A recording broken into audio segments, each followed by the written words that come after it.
What up, y'all? We're back with another debate. What up? It's been a while. No. It's been a pretty long hiatus. We've been doing a lot of podcasts, but we are back. And as you read by the title, this is a fucking 3-in-1 debate war. All right. So, and timestamps for each debate will be in the description. But just to lay out the land here, first it's gonna be me against Sebastian. I'm Adult Sakura. He's Madara. I had to bring my take on Adult Sakura. I'm not letting you know what we really think, but I'm gonna be debating Adult Sakura. The second one. Yeah, the second one is John versus Sebastian. John is Pain, and Sebastian's 5 Kage Summon Sasuke. That seems to be a pretty popular topic. Yeah, it's pretty clutch when I was doing research too. And then lastly, we're going to end it with a non-anime debate with me and Wildcat on universal income, or should people receive equal pay. So that's the tail of the tape, but let's get straight to it. Me and Sebastian. All right, Sebastian, you want to go first, or you want me to go first? You can go first, honestly. All right, here we go, folks. So again, I'm Adult Sakura, Sebastian is Madara, but let's begin. So, what makes this debate in particular so controversial is due to the negative stigma Sakura has around her within the Naruto fandom, while Madara, conversely, is respected to the highest degree amongst the majority of the Naruto fandom. So it can be easily implied that just hearing this matchup itself brings the immediate conclusion that Madara wins due to deep emotional biases rather than objective logical power scaling, which illuminates most people's fallacious logical thought process when choosing Madara as a victor in this particular matchup.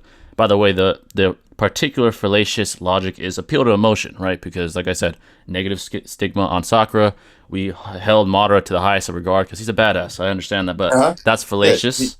And that's why people choose Madara immediately without any logical thought process involved. That's a opinion because Sakura is totally an unfavored vote. But like to which their own, like you need to understand that we're not basing this off of like popular vote. We're basing this off of what their abilities and what they can handle. Yeah. So I'll give my argument and then you can answer. All right. So hence today I will be proving objectively through clear scaling, setting events, and narrative timeline progression that Adult Sakura most likely beats EMS Prime Madara. All right. So by the way, guys, we're talking about EMS Madara, as you guys know. All right. So here we go. I'm gonna start my argument, and then after you could answer. All right. So I will begin establishing the differences between the two power scaling wise.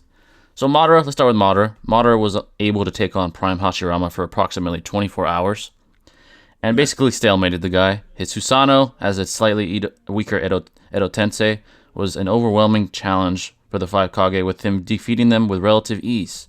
Now, while all this is obviously very impressive, I'm now going to be discussing Sakura's power scaling, particularly War Arc Sakura.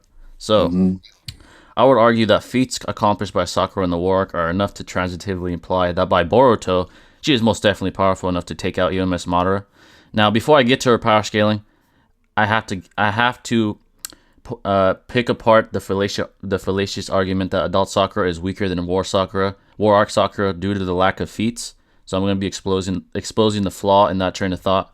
This argument is actually an appeal to ignorance.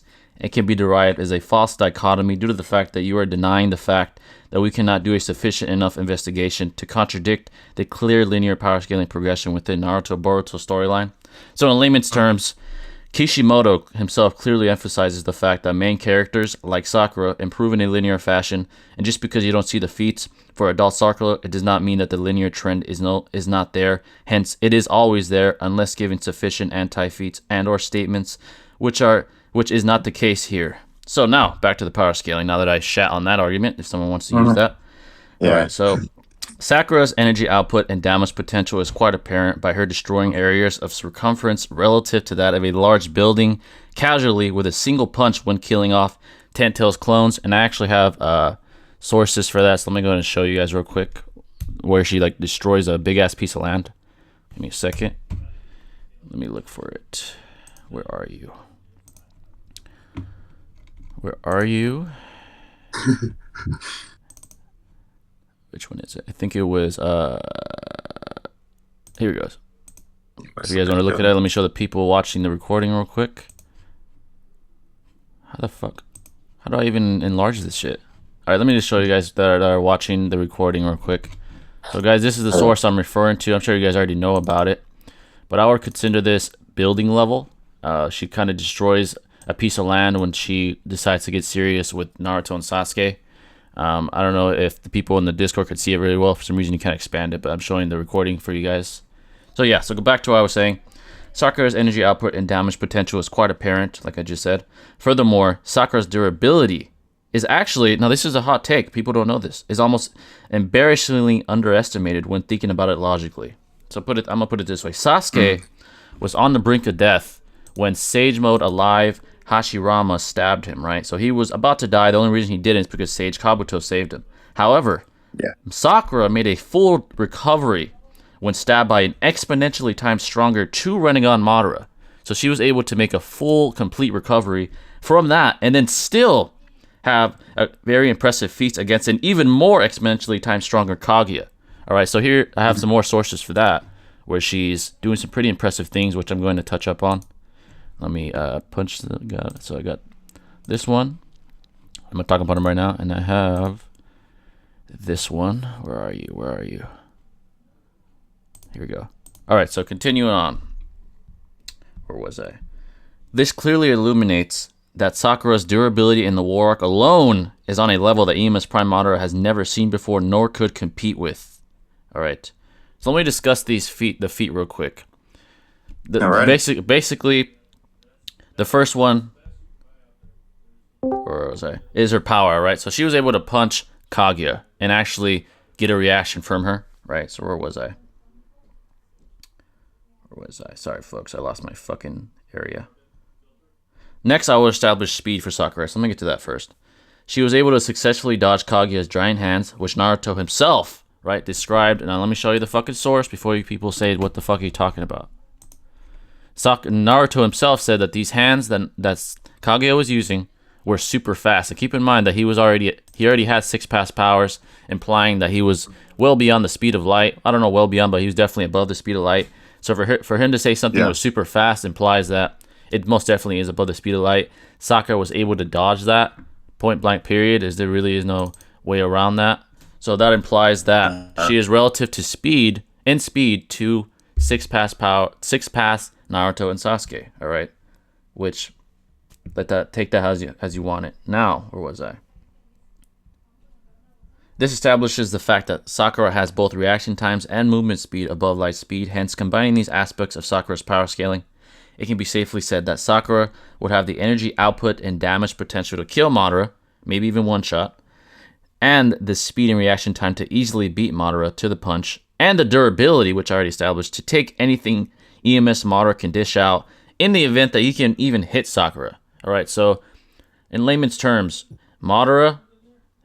EMS Madara would probably not even have the physical synapses to be able to even react to Sakura's movement based off her feat against Kaguya, which again, Kaguya is exponentially times stronger than EMS Madara, right? She is just leagues above him. So if she's able to dodge an attack from her, EMS Madara probably won't be able to react in time to even do anything against Sakura, which highly implies that she would probably beat him very easily. All right. So that's the power scaling. So I established durability, speed, and damage potential. All that, she just blows Madara out of the water. There is no feats for EMS Madara.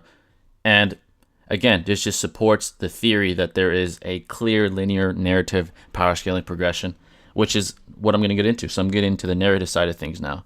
Throughout Naruto, right, like most fighting themed animes, there is a clear linear narrative power scaling progression as the timeline of such said animes progress.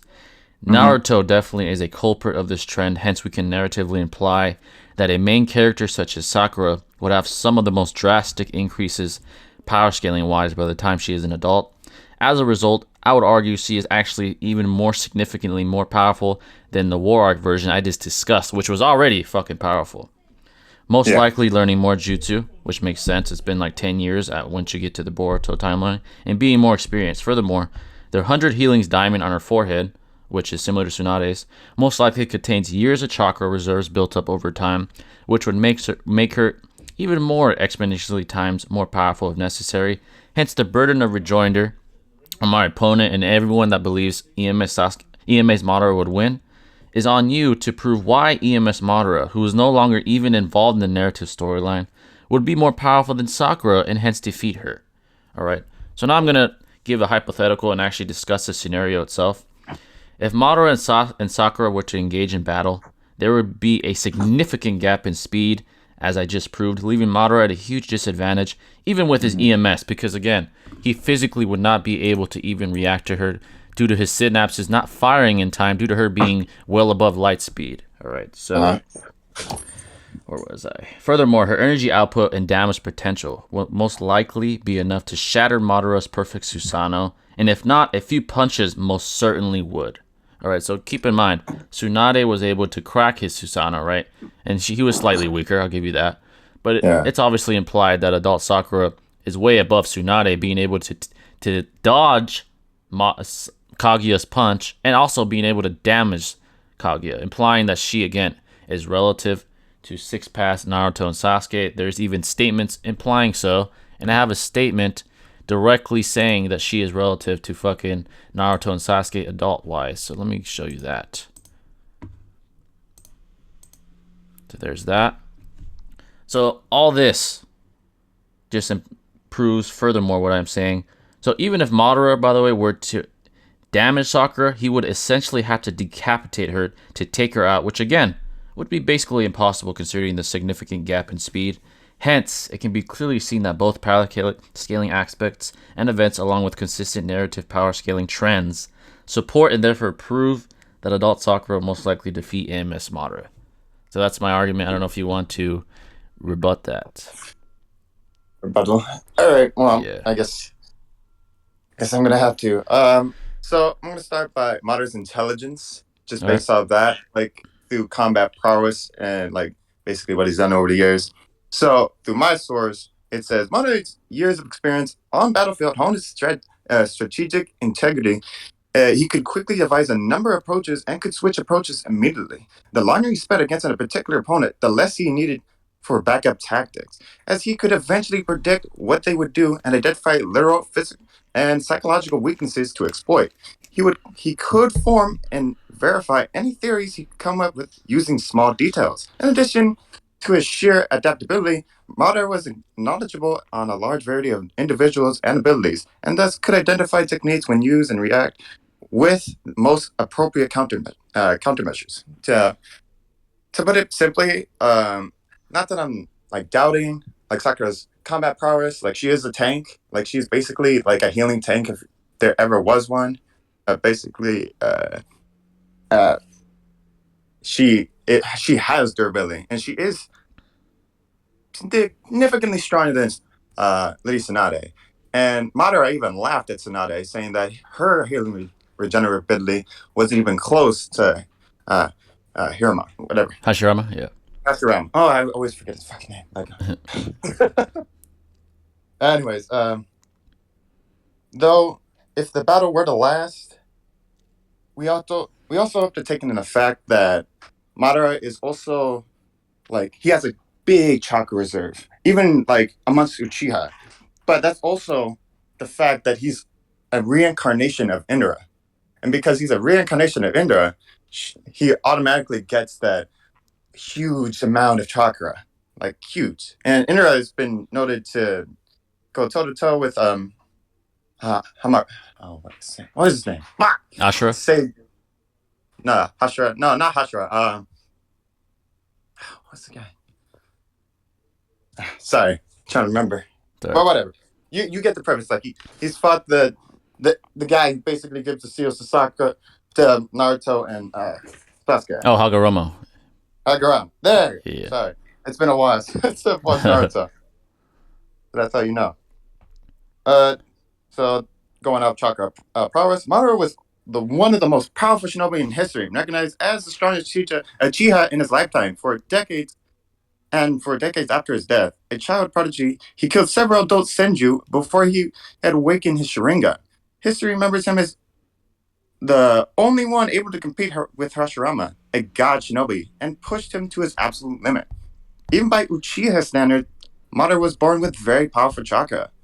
Rank is he in standards? It doesn't inherently say how much rank and chakra reserves that Uchihas have, but their strength is notable to be pretty significant, even comparable to Uzumaki's. Right. And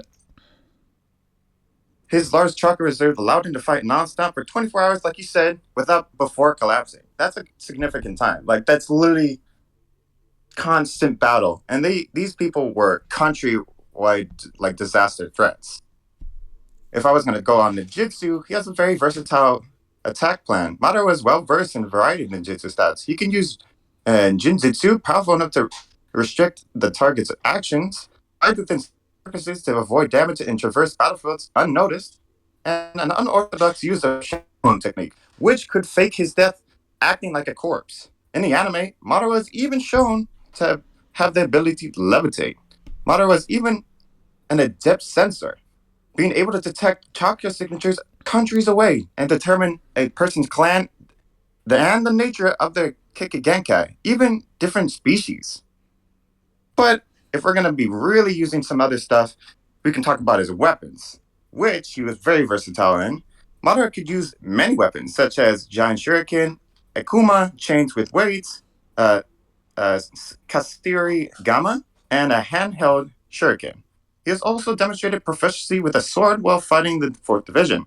His trademark weapon was the gunbai, and if we all know that, it's the one that Obito used to smack around people, and he fucked people up, which he shielded himself and redirect attacks, or wielded like a mace or flail. He could slice through the giant roots of a ten tails tree form with it.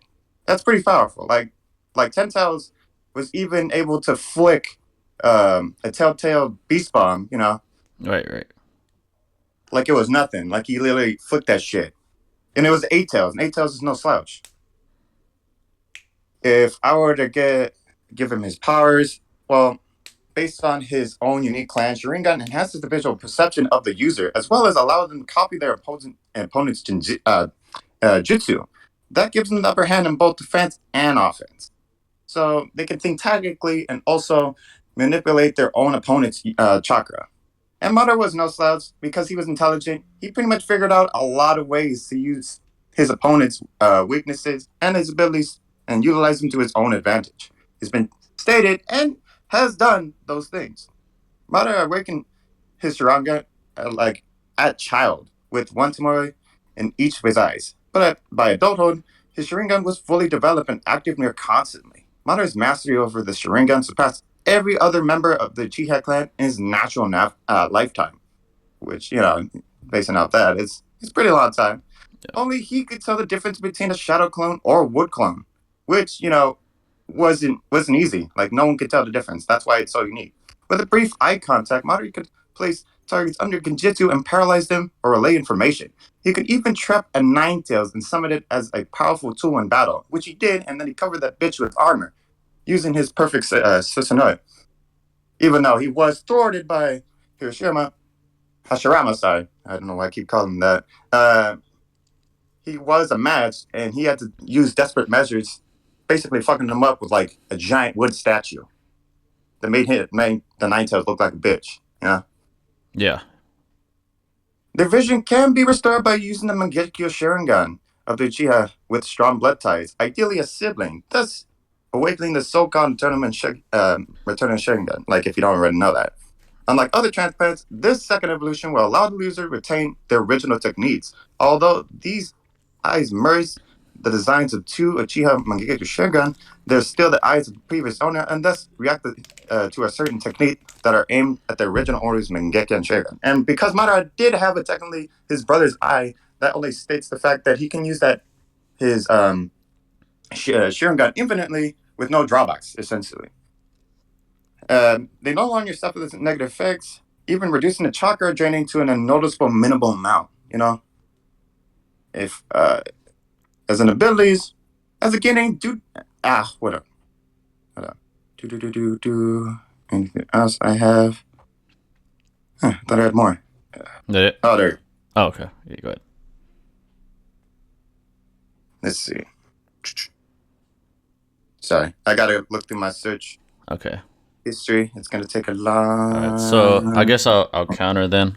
Essentially, unfortunately, I can basically negate all of what you just said because I established a power scaling kind of linear trend, which indicates that Madara was the top tier in his day. Mm-hmm. However, due to it's overshadowed by the current. Yeah, but due to the clear linear trend in power scaling throughout the Naruto timeline, by the time you get to the war arc, EMS Madara is somewhat fodder by the time you get to Jubidara, Kaguya, and the fact that Sakura was able to even react to Kaguya and was able to damage her. I mean, it's debatable how much she damaged her, but she was able to damage her. That's the point I'm trying to make. Indicates that EMS Madara, who is leagues below Kaguya, would not be able to physically even react to Sakura based off her dodging feat against Kaguya. Kaguya's hands are probably beyond light speed, especially if Naruto's saying, wow, those are fucking fast, and she's dodging them.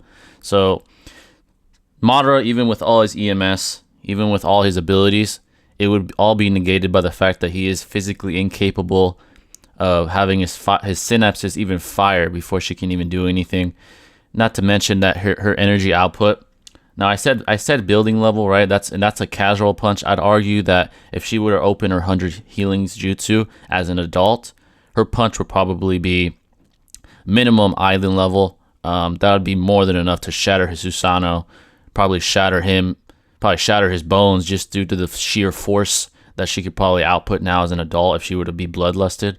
The truth of the matter is, Madara's abilities are obscure compared to someone of Sakura's caliber, and I think Kishimoto really wanted to paint the narrative that Naruto and Sasuke and Sakura are the next generation and they're the new top tier, with Naruto and Sasuke in particular being even relative to non-shinobi such as the Otsutsuki, which implies that Sakura, now might be a hot take, but possibly as an adult could be relative to a low tier Otsutsuki.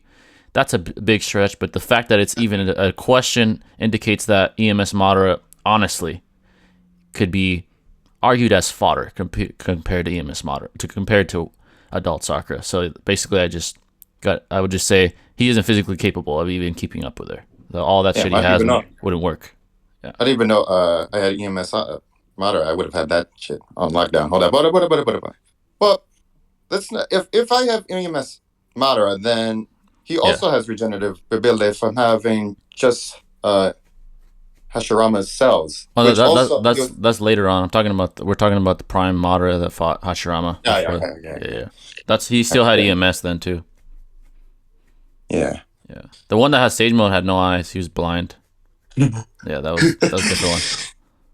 Yeah, that'd be a different battle. And he'd still lose probably, but yeah, that's not the debate. I do think if he was maybe to keep his distance and prolong the battle, he'd probably find a way and devise weakness through her ability, like he did with Lady Tsunade. He noticed that her ability has attacks on it. Like if it's overused, it can actually destroy you, and you can't use it for a long period of time. I do believe Sakura can use it more longer and more efficiently than Lady Tsunade. It has been stated that she is more proficient in chakra control, even compared to Sasuke and Naruto, especially adult form. I do agree with that. Yeah, but the combat prowess and the experience, that there is a difference. The major difference is that Madara would be more capable strategically because he's just been in significant more battles. He's had to fight people that were literally supposed to be at his rank. And no, it is an old time back then, and there probably is a lot more. There was a lot less jutsus used at that time, because at that time the Shadow Clones was just developed by the second Hokage. I guess, to be frank, Sakura wouldn't even need to worry about time limit, because I'm arguing she would fucking one-shot him immediately because she's just way faster than him, like beyond light speed. Like he wouldn't be able to physically react in time. So she would just awaken it, blitz him, and probably destroy anything he has, and like the Susanoo would get shattered.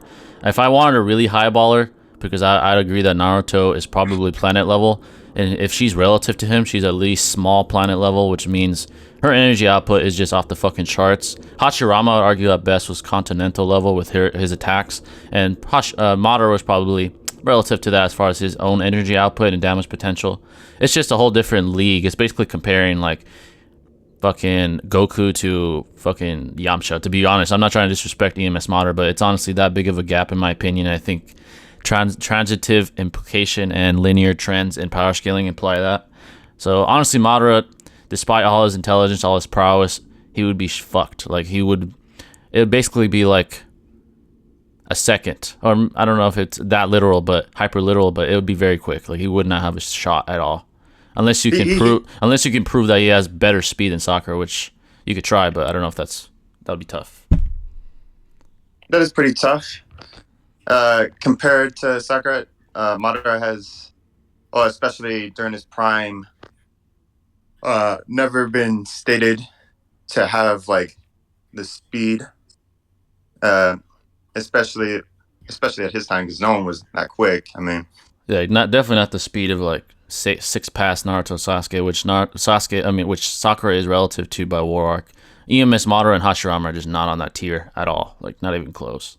Not even to Jubidara. Like Hashirama admitted himself, like, oh, Jubidara is he's stronger than me, dude. I can't beat him. And then Madara with the Ten Tails was stronger than that. And then Kage, stated by Sasuke, was stronger than that.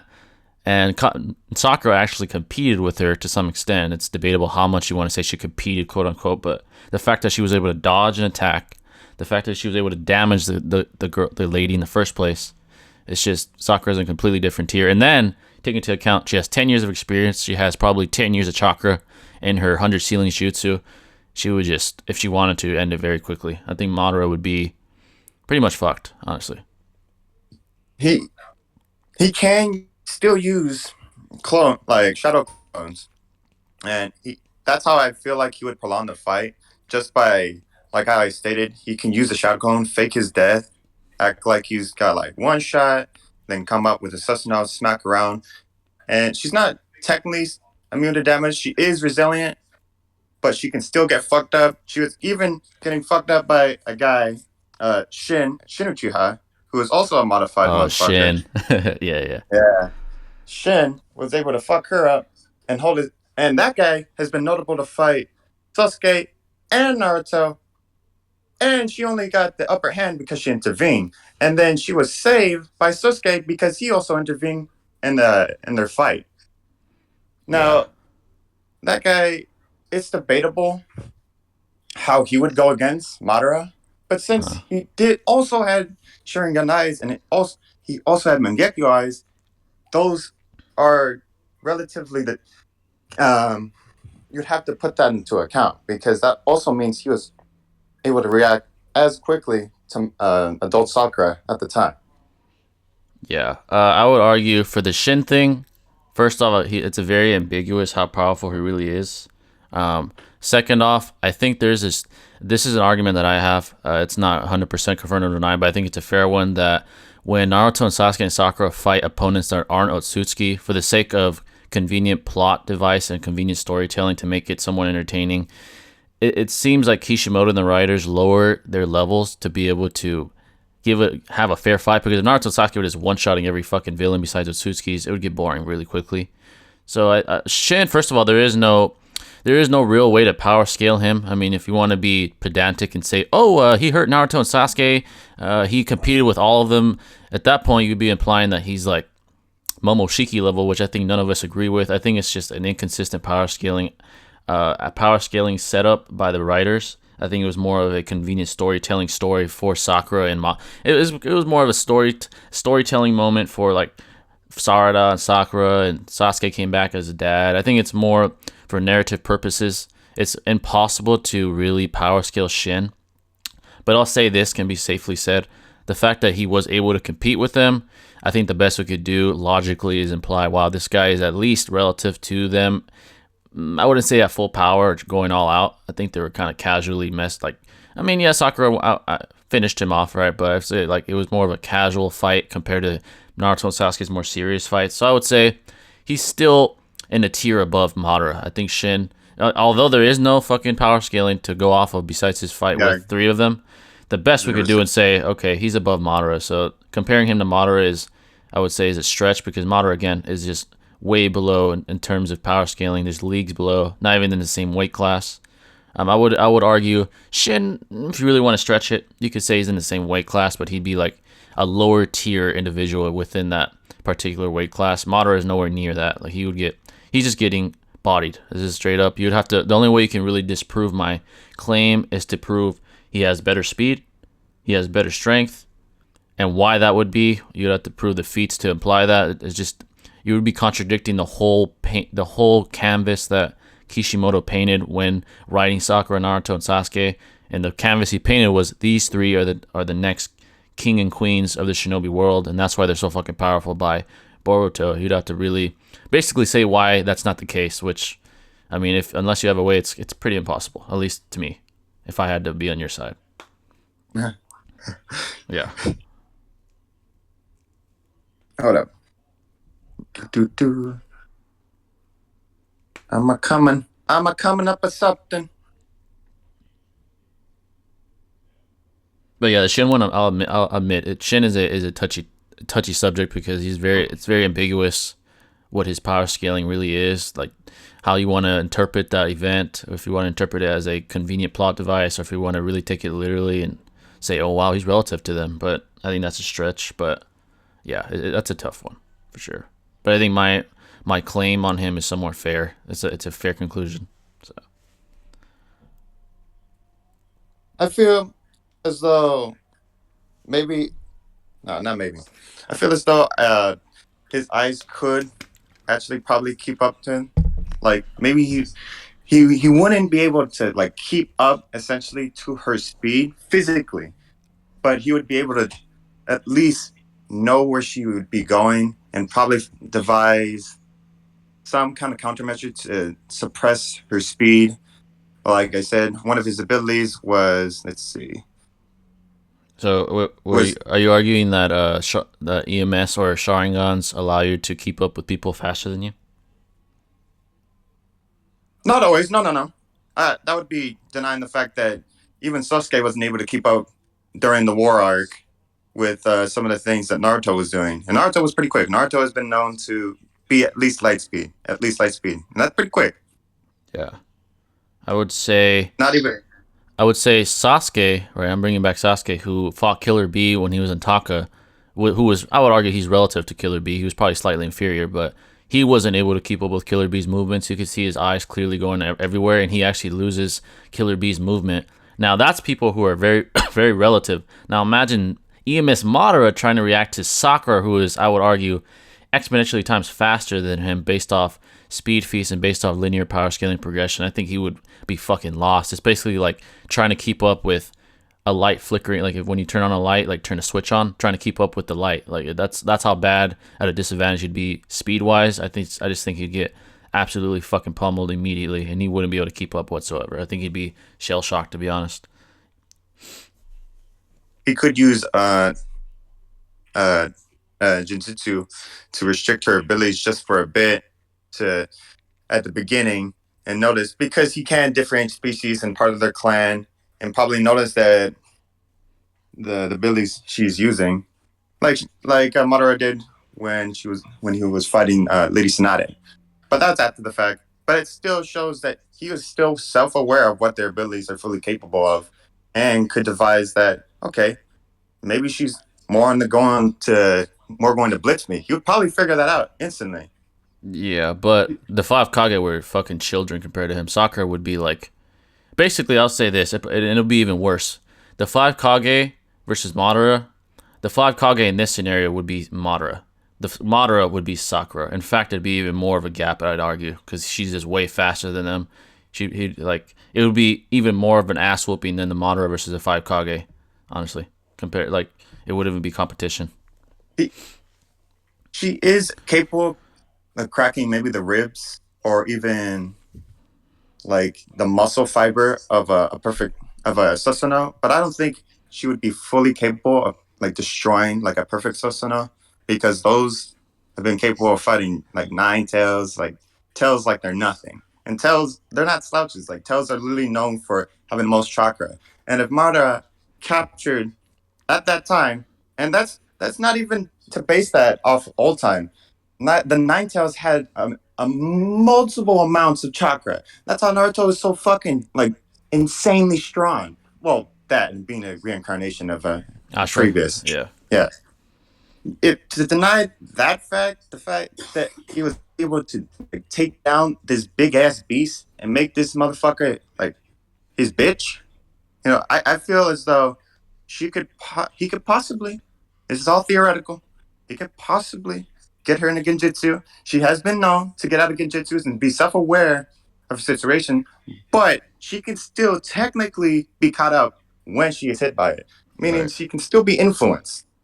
I would That's say I would not to say say this. she. I would say this though. He literally wouldn't be able to physically activate the genjutsu before she can even before she hits him. Like he's just not quick enough to react.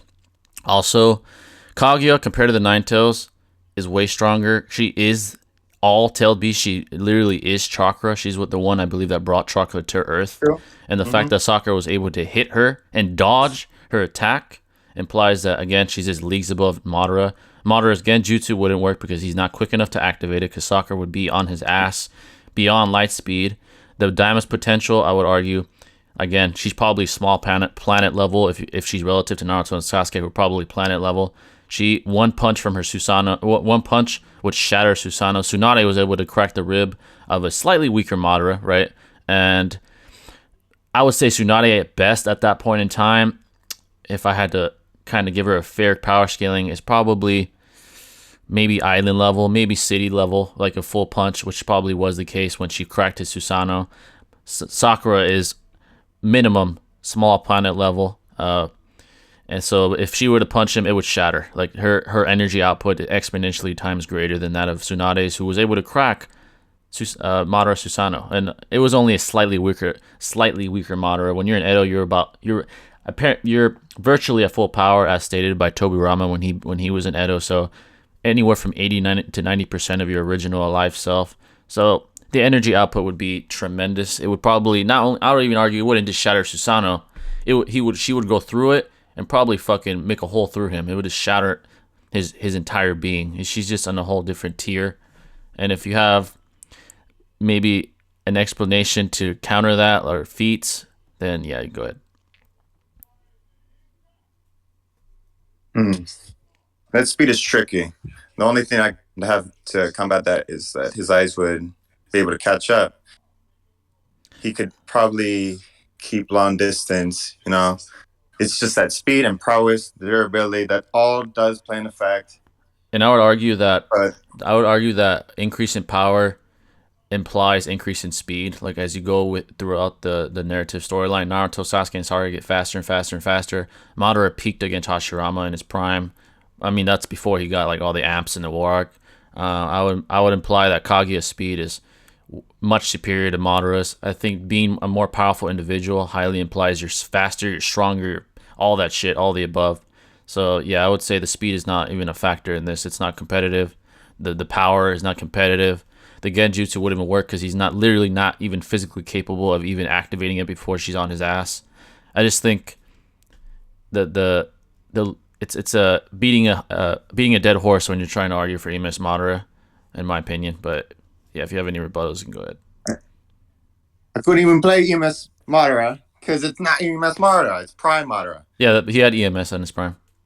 When he fought Hashirama, he was prime and he had his EMS. Because that's after his brother died and he took his eyes. Oh, yeah, that's right. Yeah. Oh, that's what I mean. Yeah. Okay, yeah. Never mind. Yeah. If that's the case, then hold up. EMS, ma. Fuck, I hate this. Much. Oh. He is more versatile when it comes to nature transformations. Like he is able to use all basic nature transformations and use the yin and yang release. Uchiha, he had a natural affinity for fire, being able to produce massive walls of flame that require several water release users to repel.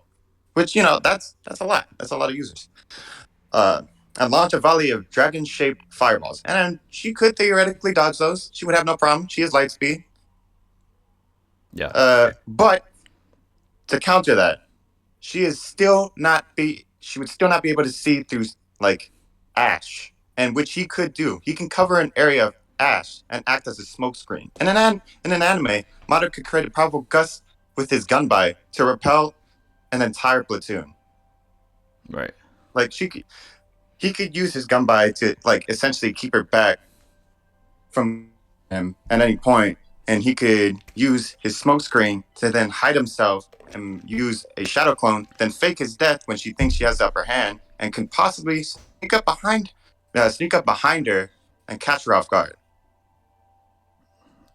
All right. So do you want to move to closing statements, or you got anything else like the last statements before we let the judges decide?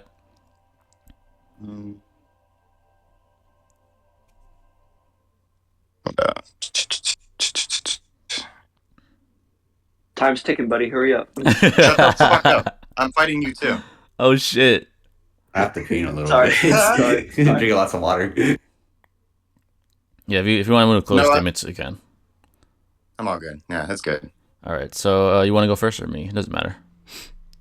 You can go first. All right. So closing statements. All right. So I'm gonna close it off by saying that my power scaling foundations, the power scaling progression I have established through feats that I have cited, and by indicating the clear power scaling progression within the Naruto/Boruto storyline, negates all of Madara's abilities, despite him, being more versatile and probably being more intelligent. That is obscure due to the fact that that Sakura is leagues above Madara in terms of speed and energy output / damage potential.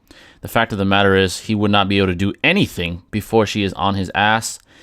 She would shatter a perfect Susanoo easily, as indicated by the linear power scaling progression in her feats against Kage. And if Madara were even able to damage her, which to me is honestly probably impossible, he would have to basically decapitate her. Again, going back to durability, she was able, again, like I said, survive and fully recover from 2 Renegon Madara, which is leagues above the Madara we're discussing, and still take on Kage. So her durability is not in question whatsoever. So all in all, she would dominate Madara from start to finish. The start to finish would not be a very long start to finish. In fact, it'd probably be a couple minutes if she really wanted to stretch it out.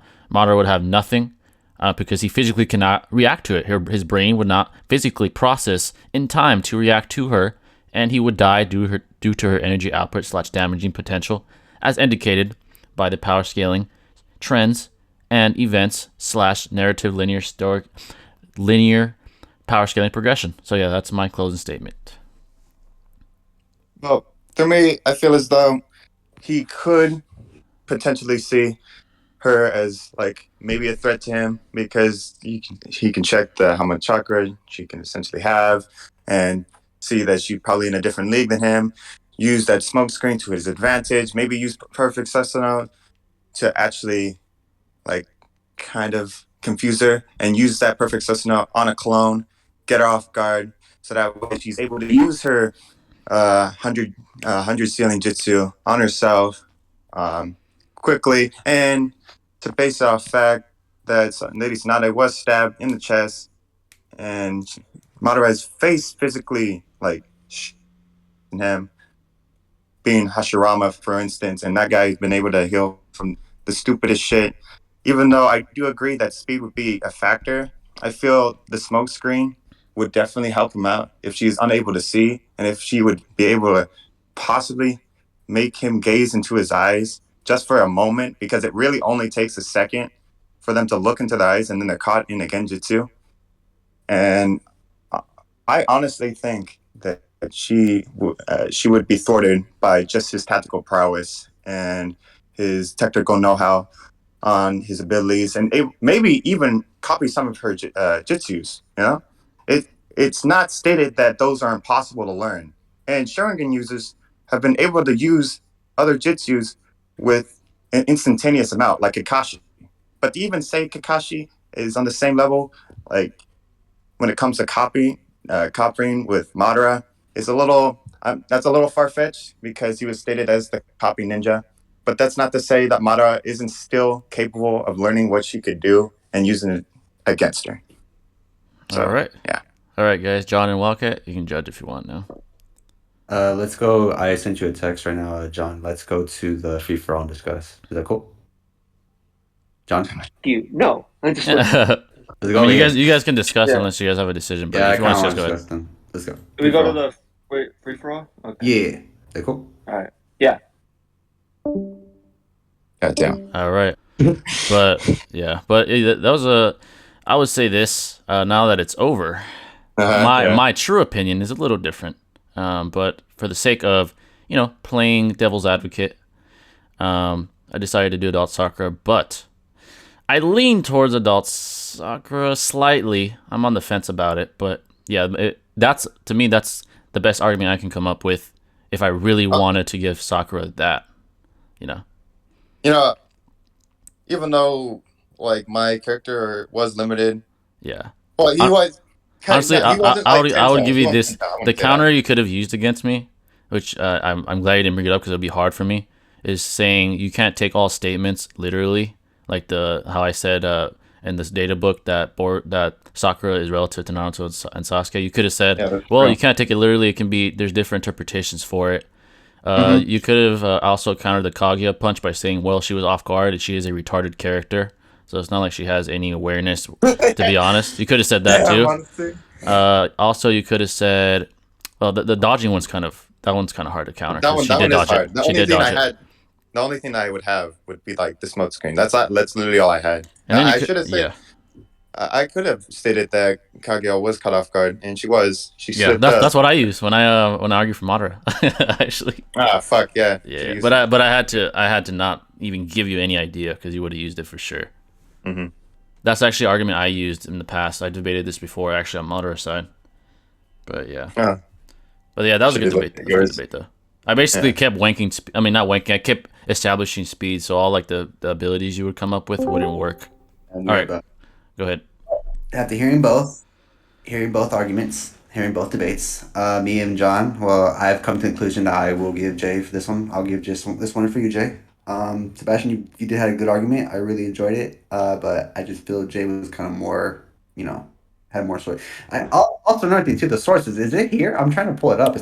It's not It should be where it says sources, like right above this. Yeah. okay, there it is. If you wanna look at my source, mine was Naruto.fandom.com. That's what that source was. Okay. Gives brief history. Dude, it wasn't refreshing on my fucking screen. That's why. Yeah. But yeah, honestly though, yeah, Jay, you got this one, and I'm just Alright. gonna do that. And I think, yeah. You want to give us any criticisms or tips if you want? I mean, if you don't have to. I have to go pee. So. All right, sorry. it's all right. John, go ahead. I've decided. Okay, I'm gonna go with a tie on this one. I'm just like. Oh God, damn it! No, I'm just kidding.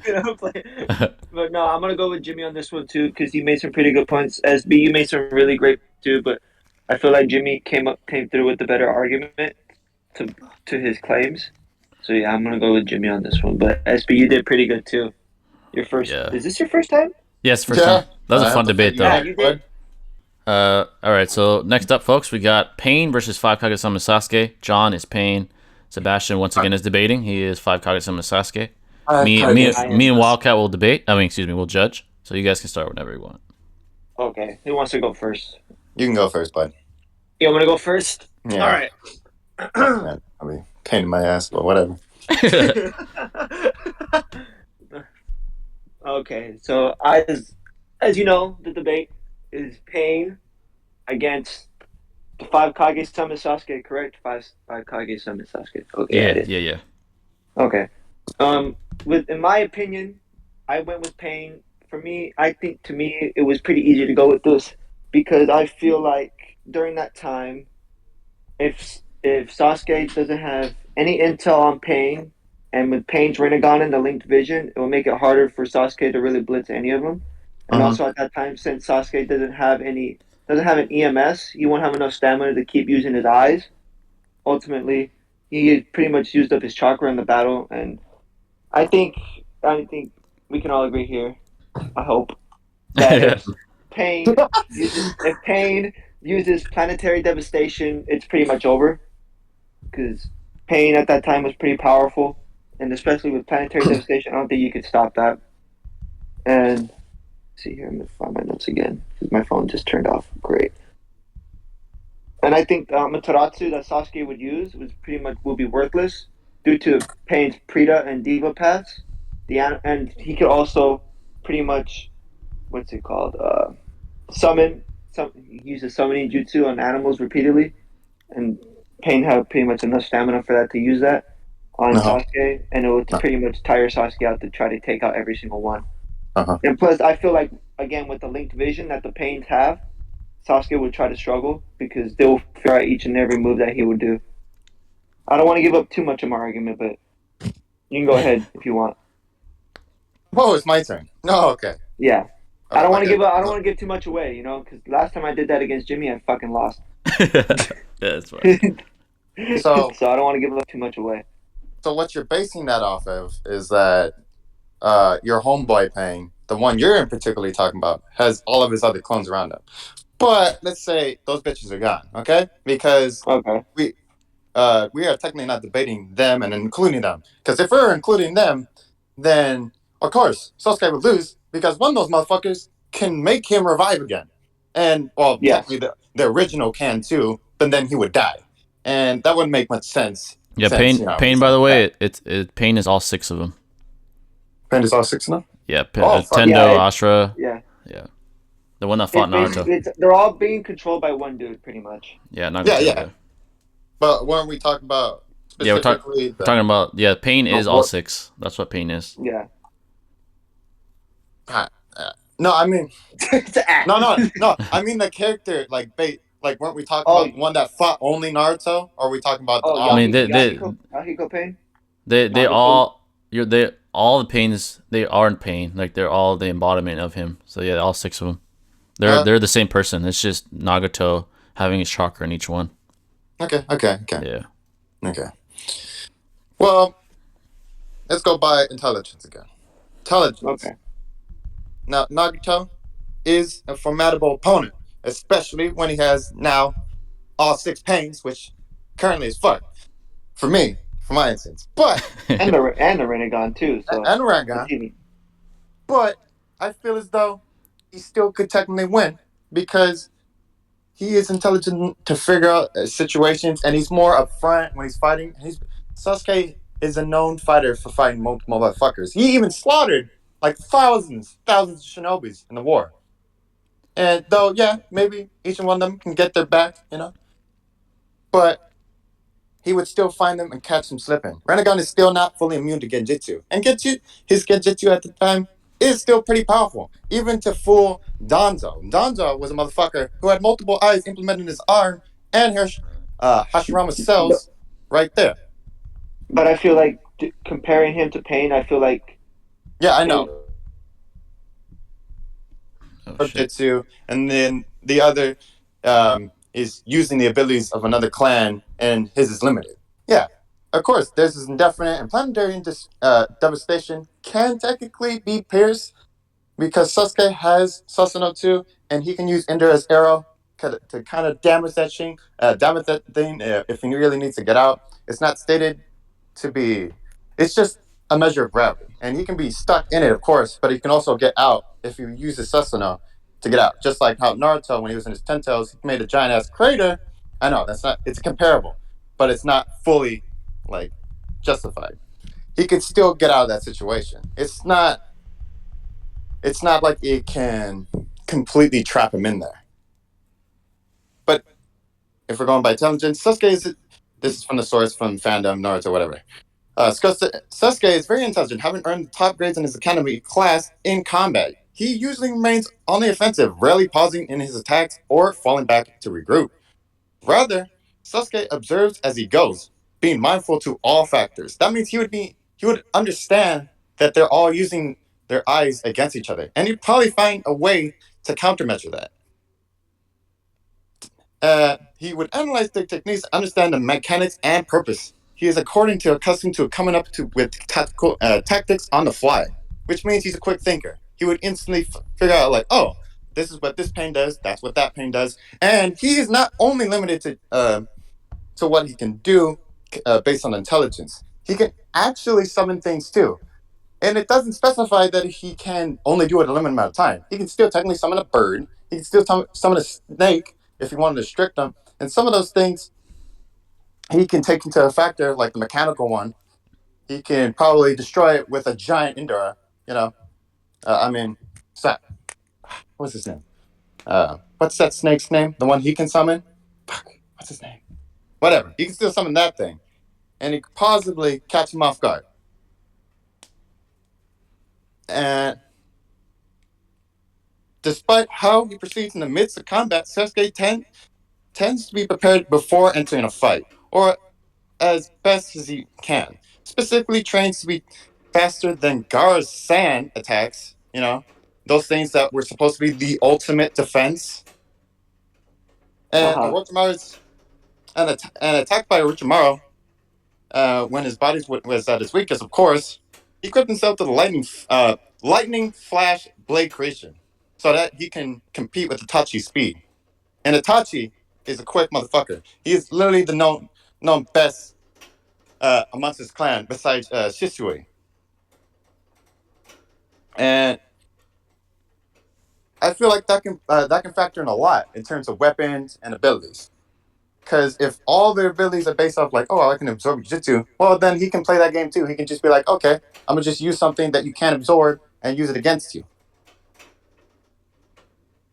Yeah.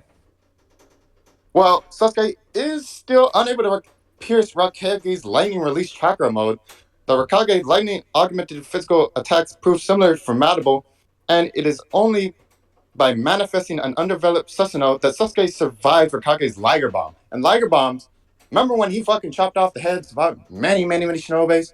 That's why he literally has to work with B, because he's the only motherfucker who can literally lock arms with them. Yeah, that attack is pretty powerful. That is strong. Like, that has some durability. That Kage had to forfeit his left arm because the guy is relentless. Now, in terms of abilities, let's go to that. Oh, with his Mangekyo Shuriken, he can ignite whatever he looks into a black flame that can burn anything. I mean, yeah, you did state that won't do anything. Yeah, it won't. To me, it won't do anything because, like I said, they're all linked together, and they're gonna know his attack before they even do it. And Pain will with that Rinnegan power that he has, and he could also use the Almighty Push on Sasuke. But you can use Susanoo to like block that attack. He can, but he'd also have to start to try to fight those the summoning animals that Pain would have to use. So it's pretty much going to take a lot out on Sasuke. He can also summon those too, and if he summoned a bird, he could easily escape those animals. And for how long those motherfuckers. He fought Danzo. He burnt one of the elephants because he noticed he was trying to like suck him into his mouth. So he just used his fire and burnt his mouth up. Summoning jutsus are limited to the fact that if they take damage, they simply just disappear. Because if they take too much, they just they can't handle it. And Sasuke can burn the dog, the one that spreads around every time it takes damage and makes more of itself. He can just burn that thing, and then it can't do nothing. And that's what he did. Even though he was able to push that off, the Pains all can do that. He could still make it so use Indira's arrow at that moment and possibly fire at them. Okay. I wouldn't think that Sasuke doesn't have an answer for Chubaku Tensei or any of those, or the necessary durability attacks to survive. He doesn't have that much chakra as Naruto to take on all the 6 paths. Aha! This is where I got you. See, because just like Madara, he's also a reincarnated Indra, and he's a prodigy within his own clan too.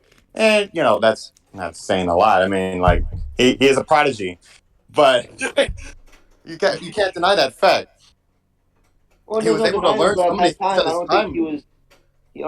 This was 5 Kage summons Sasuke. He doesn't have any of those powers yet that he would have later on in the show, in the series. And he's going up against Pain, who at that time, before he passed, was probably one of the most powerful characters in that series.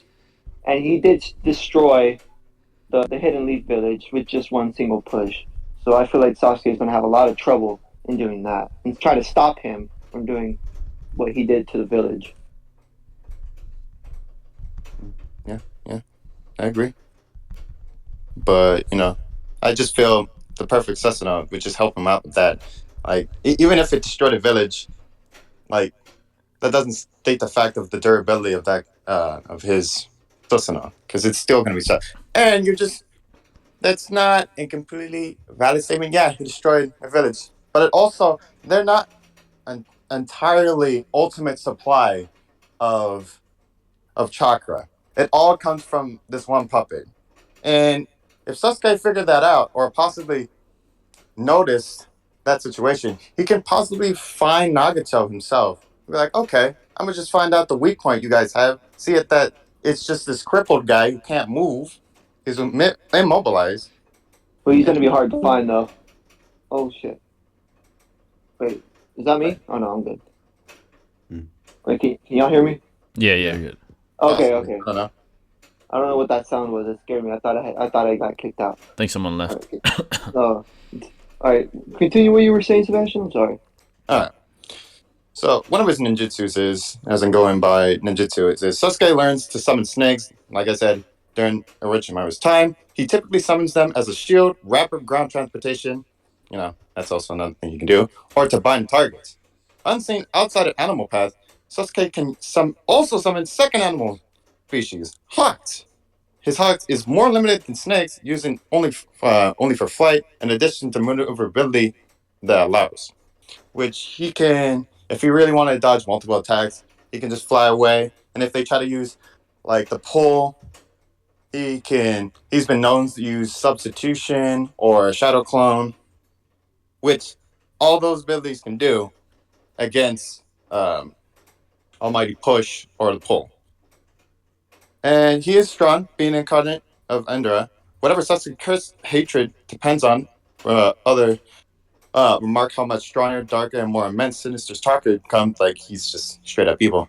His reserves are quite large, enough to use Chidori twice a day during part 1 with that aid.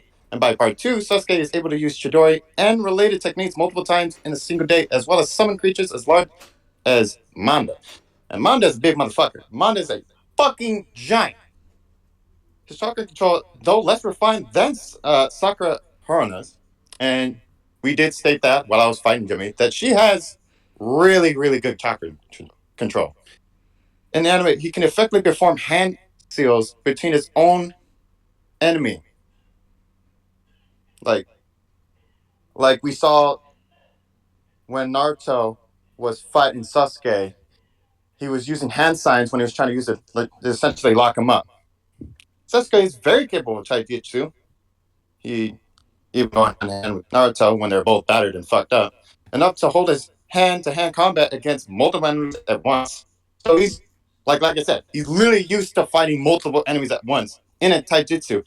He copied Lee's own technique and fucked Gaara up. That's how he figured that out. His most consistent physical display is his speed, by extension, his reaction time.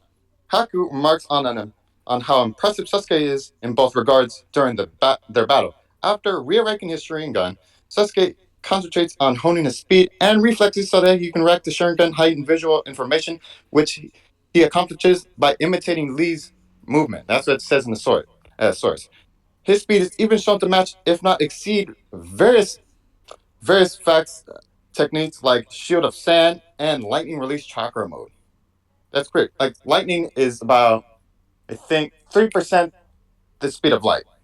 Don't quote me on that. I'm not a scientist, but it is pretty quick. And yeah, neither am I. I just had a debate with somebody who's talking about speed and prowess, and speed is a big factor. Like, if he can literally catch up to these fools and just knock them out one by one, just by how quick he is, it doesn't matter how many motherfuckers he has and how fat, like, whether they can see him. If he could just catch up to them off guard just by speed alone, then they're gonna be like, "Whoa! Like, what? Like, how do you get here?" And that's happened multiple times in anime. Multiple times. And then even in the manga, they're like, "Whoa! How do you get here?" Between this, his increased speed and taijutsu prowess, it becomes very difficult for his opponents to find enough time to perform even a single hand seal. Sakura, after re-encountering Sasuke for the first time in part 2, finds improvements in ability unnaturally high, and hypothesis that he has given, like, the drugs essentially Orochimaru gave him, heightened his prowess. And he was drugged a lot. as a kid. Like he was a druggy kid. Like he was one of those kids that you saw with the emo hoodie and everything, and he's just doing crack and drugs. And he finds this guy. He likes that he gets bit in the neck every time. He's like, I'm gonna come to this guy. He knows where it's at. But like his older Druggy. brother, through his ability, Sasuke is recognized as a natural prodigy in the Uchiha clan. Graduating at the top of his class in the academy, he makes a strong impression on Kakashi in the belly test. He even caught him off guard too, and could fight on par with strong shinobi such as Haku, Gaara, and Part One after being under Orochimaru's tutelage. The 2.5 years Sasuke becomes enough to fight even the Akatsuki member Itachi, as well as the fourth Kage. And those guys, those are not slouches. They're quick and they maneuver vast amounts. Even though Itachi was not at his prime at that time, people still would not fuck with him. The whole Akatsuki clan were afraid of him because they knew that he can easily defeat them even if he wanted to. Even Naruto was deeply afraid of that guy because he knew he can do a lot more. Even Obito used him as his right-hand man at the time because of all the abilities he had on him.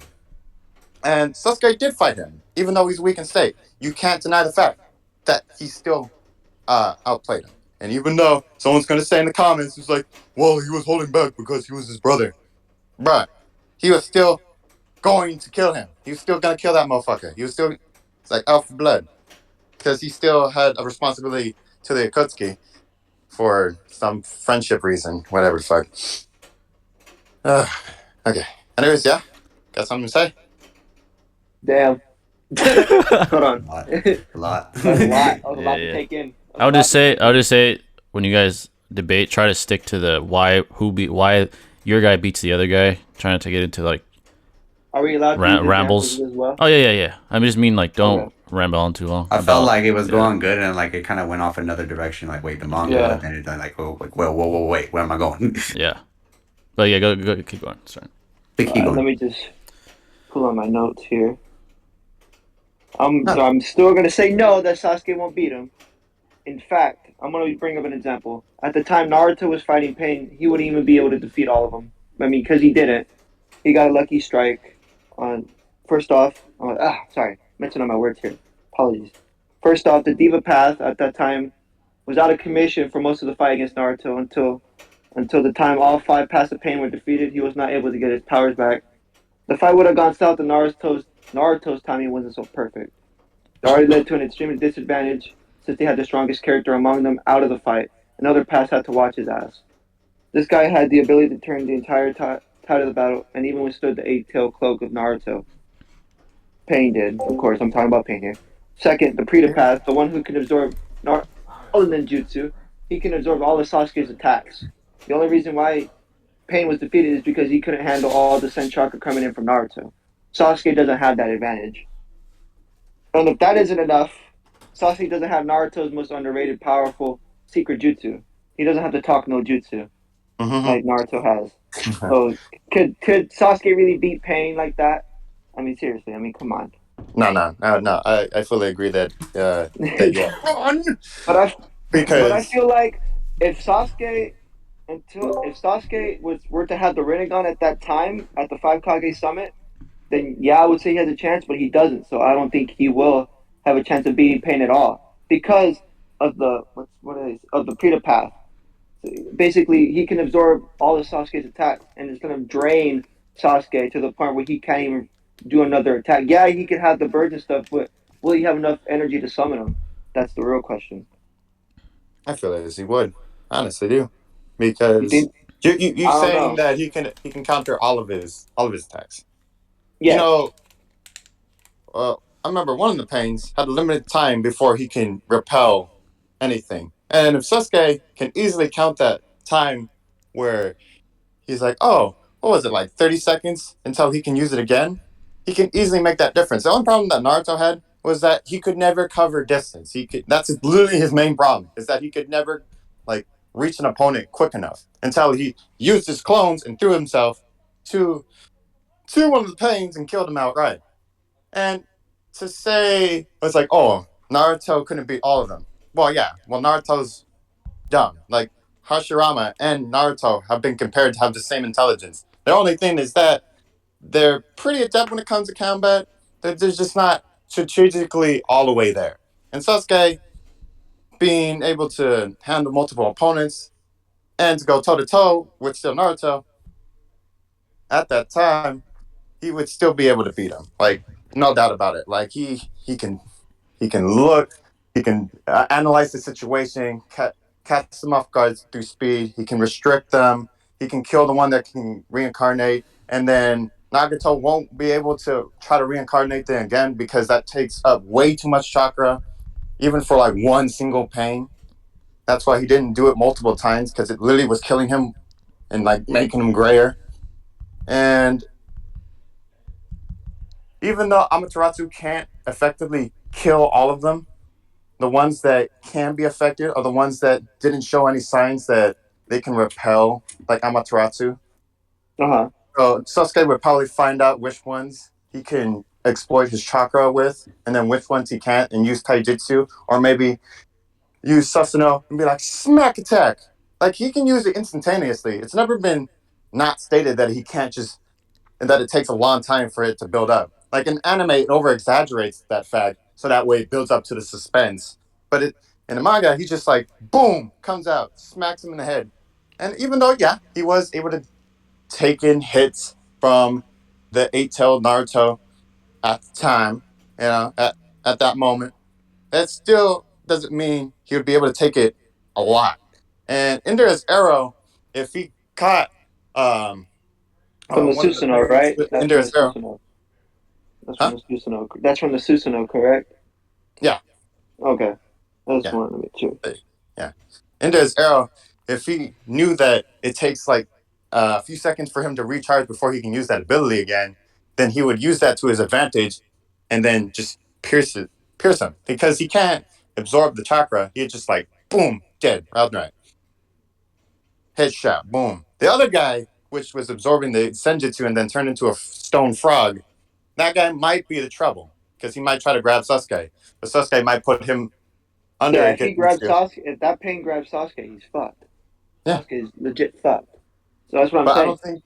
I don't think he'd be caught off guard Sasuke like would that. have to worry about every other pain, like the one you were talking about, the one that has to I, recharge.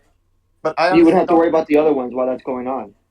I honestly think he wouldn't be able to be cut off by that because he's even gone up against Killer B, and Killer B it, he's been able to go against Minato. Minato's light speed. Like he had teleportation jutsu. And Minato was like, I like this guy because he can actually keep up with me. He knew that I was gonna come up behind him and try to attack him. Mm-hmm. And if he was able to keep up with him, although he did get defeated because he had multiple swords and he did have backup, that still technically undermines the fact that he was actually that he was able to catch him off guard. It doesn't matter. Honestly, the fact that naturally he can handle multiple enemies and his eyes make it so he can sense and visualize what they can do, and then stop them if they get in contact with them with its hand signs and stop them. Right, we're like, boom! Now you can't use that jutsu. Boom, just by one hand, and he did that. He did that before with Naruto. Like, honestly, don't think they could. Like, he's too strategically adept than Naruto. Like he's more aware of the situation. Naruto took him some time. That's why the battle prolonged for so long. Is that he was still trying to figure it out. Naruto, when he no sorry, Sasuke when he walks into a battle, he's like, oh, I instantly analyze the situation. I found out your weakness and I can exploit it to the point where you won't even notice it yourself, like you did with Danzo. Like I said, like he even fooled Danzo into thinking he had one eye left on his arm by just using. Oh, you can still be caught by it, even though you can. And Renegon still can be caught by Genjutsu. You can catch him off guard for that little second, even all of them, because all it takes is just a look in the eyes. Which, if they're all going to be looking at him, he can literally look at all of them and be like, oh, okay. Boom, boom, boom, boom.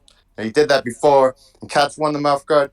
I honestly think it just comes to how clever he can like put his opponent at disarray and like figure out a way in an easier amount of time than Naruto did. Just by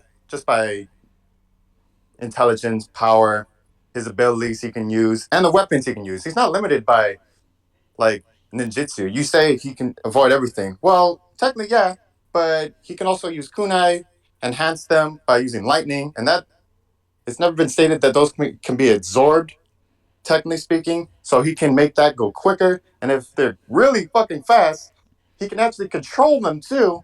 So that way it hits and pinpoints their target. Oh, actually, he can do that with his sword. I remember. He can do that with the sword covered in lightning, and a motherfucker who's literally able. This is like, I know this is adult Sasuke, but Yeah, the that guy doesn't was count. literally That able. doesn't count. I know. We're talking But about 5 Kage Summon Sasuke. We're not talking about adult Sasuke. I know, If but this was I can if absorb this was Jitsu. if this was adult Sasuke versus Pain, then of course adult Sasuke would have a chance because he has the Rinnegan too.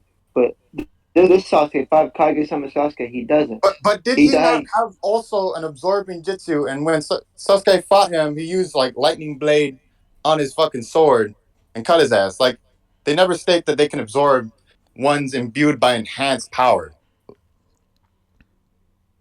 Hmm. Hmm. Well, I'm trying to remember that because I can't fucking remember that. Damn. Hey, you see it in the great battle when they fight. When Naruto is like, "Hey, you ready?" And he's like, "I got you, bro." And then they were like, Uh, "Phew." That moment, yeah. And you see the lightning, and then you see Naruto's little flash of light. Yeah, bro. okay. That Okay, now I'm Sasuke starting to can remember. still use that when he was at the pre-war summit at the fight The Kevin. Kage Summit? Yeah, Mm, disagree. you disagree? Yeah, I disagree. You don't think those attacks would be able to reach him? On Pain? Yeah, Probably not. even if he Probably took not. out the reincarnation one, the one that can like revive people. That's what I'm saying. And the mechanical If he one. does, I don't know. That would be tough. That's tough, but I don't think he does because again, he's still got to worry about the other pains and the Almighty push. And I don't feel like that's going to be tough for Sasuke to even get even near Pain. Is that Almighty push? But you're excluding the fact that he already would factor that in, and he would countermeasure that. I don't know. I don't know. You don't know? What do you mean you don't know? No, You should know. no. It's your character you're defending. You have 6 people against the one. I know. Actually, 7 people because the original pain is still out there. Well, the original, but he's not really fighting though. Those variations are him, but with his chakra and just different bodies. So it's technically 6. It's just Right. him. It's just him just standing there while they fight. I don't know. I feel like even if he caught that in that planetary devastation, he can still get out with Susanoo, find a way to maybe single out every one of them. If not, I don't. Even Naruto wasn't able to get out of planetary devastation. He had basically he had to break the seal for Kumara to Kumara. Did I say his name right? yes, you did. Kurama? Kumara. Okay. Kurama, not Kurama. Irma. For Kurama. Kurama. Sorry, fuck. See, I'm hearing different things. I know, me too. To break, basically, he had to break the seal. Naruto had to break the seal just to even poke his head out there, which Pain was still able to land it. I don't think Sasuke would be able to try to stop it. Because I feel No, like once planetary devastation happens, Sasuke's fucked. nah, With all respect, no. I think he can easily escape it, like just like outright because of his speed. And like even though that thing could probably magnetize him, he can use his bird, be like "Caw," and then get out of there. I think the bird will be also a part of that because it sucks everything in. It sucks everything in, and I think that bird will be fucked too. With all due respect, and Sasuke would eat that planetary devastation and get fucked. He could So, yeah, still that's his use name. he can still use his snake. Remember that? That can go underground and use it as transportation. He can just go through the planetary devastation, roll around in it, boom, pop out. I did Probably. say that. I But did say that would have to be like drastic measure to the point. Like that's all he could do. Because I feel like But at that then point in the battle, when Pain would use planetary devastation, Sasuke would be all out of chakra at that point, and it would be difficult for him to summon the snake to that point for him to even survive. use Ender at first, he would probably use it as the last ditch effort on those motherfuckers. And the last ditch Sasuke, effort, yeah, that's what I mean. But it would all depend on how much chakra you had left fighting those pains, because it I feel does like, get pretty tired. Even Naruto but, was pretty exhausted after fighting him. but he's a reincarnation of Ender. He automatically gets a massive amount of chakra reserve. Why do you think he's literally always told that he's going toe to toe with Naruto, who has the fattest amount of chakra? Don't you think that would be like, you can't deny the fact that he has an immense amount of it? You have a good point there, but didn't he find out he was basically the reincarnation of that until after Pain died and all that stuff, and after and during the Great War, It, like during, but not that before, but like during. it doesn't matter when he knew you're reincarnated. It doesn't matter. You get that Oh, power as long as it's transferred to you. Naruto didn't know he was a reincarnation of the other guy. I, I forget I his forgot name, his name too. I forgot his name too, but I was about to say it. but he still had that reserve. In addition to being Uzumaki, in addition to having a Nine Tails, and oh come on, you can't just say that. Like come on, Naruto had so much chakra reserve up his ass. He was like when they were scaling his chakra, they were like, question mark, hello? It was unscalable. There was no way to like actually Question scale mark it. hello? Question mark hello? I like that. But yeah, that's pretty And that much. motherfucker can go Dodito. If man, why don't I get these weak characters? Goddamn. I'm trying to What defend him so fucking well. five Kage summon Sasuke weak? Well, he's pretty Nah, he's strong, not. but at that time, I don't think he's as strong as Pain, because Pain Nah, before that he was pretty powerful. nah, he's strong as pain. You guys Oh, want to Bryce, move look on? at You guys want to this. move on to closing statements or not yet? Yeah. Okay. Sebastian, you want to go first? No, I'll let you go first. No, I'll let you go first. No, I'll let you go first. How about them apples? Oh, fuck you. Fuck. I can't think of a closing argument. Yeah, this argument. I think Pain wins a close fight. In the end, he would use planetary devastation on Sasuke, and Sasuke would get his cheeks clapped by Pain. All right, I don't think Sebastian. he has a. I don't think he would has a counter Yes, for. question. Well, no. I think Susanoo would literally get him out of that situation, or his summoning, which can traverse through the ground, can get him out. And if that was really the first thing Pain was going to do, that would be a dumb thing because that uses a hell of a lot of chakra. I don't And think he would use a all push first though. I don't think he would. That he would use that like towards like maybe the middle end of the fight. Not like you know what I mean though. He would yeah, use. He would. Yeah. He wouldn't use I that. know what you mean that you would lose, right, in this fight.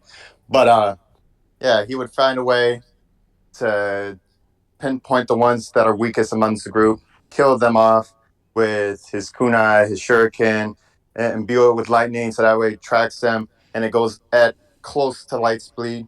And I don't think those motherfuckers able to catch up because they weren't able to even catch up to Naruto's motherfucking ass, and he had just Sage mode, which enhances his speed, which you can theoretically say he was around the speed of sound, maybe. And I'm not. I know I'm rambling on, but honestly, I feel as though because he already knows how to combat a lot of people, he would probably figure out, pinpoint each one, like I said, kill them off one by one, and that almighty push, though strong, still is limited. He can only use it maybe once, and then he has to recharge. And Indira's arrow can easily just like fuck him over right then and there. Because Sasuke has just way too many like long range attacks. It's basically what he's built off of. And he can fuse Indira's arrow with Amaterasu too. And he's been stated to do that before. All right. And I think we're done. All right. Do you want to go discuss it in the speech brawl? Yeah. All right, guys. We'll be right back. Me and Walker are gonna discuss this. Wow. All right. Didn't Sasuke have the All right. That was kind of close, but It was close. I'm leaning I felt towards half John. the time they kind of just like they were. Well, Sebastian Rambled kinda, a lot. Like, going off topic a little Yeah, bit. But he did stay point to it. Yeah. I feel like I'm leaning towards John because I think he proved a little bit more than what Sebastian did. But like I don't. Like Sebastian had a couple good points. I know, but then he was- John countered most of them. That is true. Yeah. I don't. This was a close one though. It's close, but like I don't know. I'm kind of leaning towards Sebastian a little bit, mostly because he did give some valid points on Sasuke, but then he kept changing it. Like, why do you keep changing it? Stay topic, please. Like, but again, John too. But John did like long pauses and like, bro, like. I think like Sebastian, like he would say things and not really prove them. Well, John would more often. I think John just proved more of a shit than Sebastian did. Sebastian threw more like feelings. I don't know. I don't know. I feel you're gonna choose John, but I'm still kind of iffy. I need to like think hard about this. Yeah. Can you go back? Can you go back? Just go back to the debate stage, and I just give me like 2 minutes. I want to speak this over. Yeah, just 2 minutes. Okay. All right. I'll wait for you there. Okay. I feel it's just a catch off guard. We're gonna wait for Wildcat. He's still deciding, but I have my decision. But I'll wait for Wildcat first. Okay. I'm gonna lose 2 battles. It was a close debate though. My characters are so nerfed. I'll say this. Go ahead, Jimmy. My fault. Yeah, I'll say this. Sebastian, you could have proved speed better if you could have done that. That would have been better. Like the fact that Sasuke, you could have said that Sasuke, yeah, he did react to Killer Bee. All right, I'll call you back. Okay. Jay, you go first. I guess I'll. You want to go first? All right, let me go first. All right, so this one was really close, but from my observations though, John was more linear in his argument. Sebastian had some good counters to his, but John countered his counters. There's only like 1 or 2 aspects which John didn't counter. It was really close. Like the speed feat that he talked about was a good one from Sebastian. The Killer Bee and Minato one, that was pretty good. That was good though. You had me stumped on that one. However, it doesn't prove that he's faster than Pain because Pain reacts to Sage Mode Naruto. Sage Mode Naruto reacts to Third Rate Kage. I mean, you can make an argument. So that doesn't completely prove it. The Chubaku Tensei one is probably what made it for me. John countered Sebastian's counter by saying, yeah, it took not almost the entire 9 tails to break out Chubaku Tensei, and Sasuke doesn't have anything that powerful and up his sleeve. So I'll probably go with John. This is really fucking hard though. I was like deciding for a while who would win, but I can see why this was a tough debate. Yeah. I think John had more counters. Yeah. Again, like Jay said, John had more counters, but I don't know. I want to lean with Sebastian a little more, in my opinion. I just felt like, but again, too, no offense, Sebastian, but you kind of went off a little bit. Rambling, yeah. Yeah. I mean, you did give some good points about Sasuke, and like, and then they kind of went off a little bit more. I'm like, God, okay, no, this is alright. But John, he kind of just stayed really point to the topic. Yeah. But again, I don't know. Oh shit! Okay, make a goddamn pick. just like judge for boxing, bro. You gotta go 50-50. That's how we get robbed. Well, all right, give me 1 more minute. Give me 1 sec. Sorry, oh damn. Sorry, I gotta think. I'm sorry. No, it's fine. It's a close one. I'm back. After looking thoroughly through. Sheesh. This is why I don't want to be the closer, but I have to. I love you, John. I think you did. I think you made some good observations. I mean, I think you did a lot of counters, but I don't know. I think I'm gonna side with Sebastian on this one. Okay. That's crazy. Motherfucker. Okay, you know what? To break the tie, there's other people in here. What do you guys think? If any of you guys want to answer, who do you think won? Don't answer, guys. Don't answer. Let's break the tie. We need to break this fucking tie. Fuck Just draws. go. Anyone here? Go ahead if they want to talk. Because I can't decide. But like anyone else here. Go ahead. I honestly can't decide. It's pretty close. Fuck. Yeah, we got a fucking draw, bro. Fuck. God damn it. Do you not see this is hard, okay? Fuck. Being indecisive. Good. We could just call this a tie Sebastian wants to tie on the record. Okay, I really hate draws, but we have to do it. We have to give it a draw, I guess. No. Fuck. But here's the thing. That's basically means that's a win for both in a way.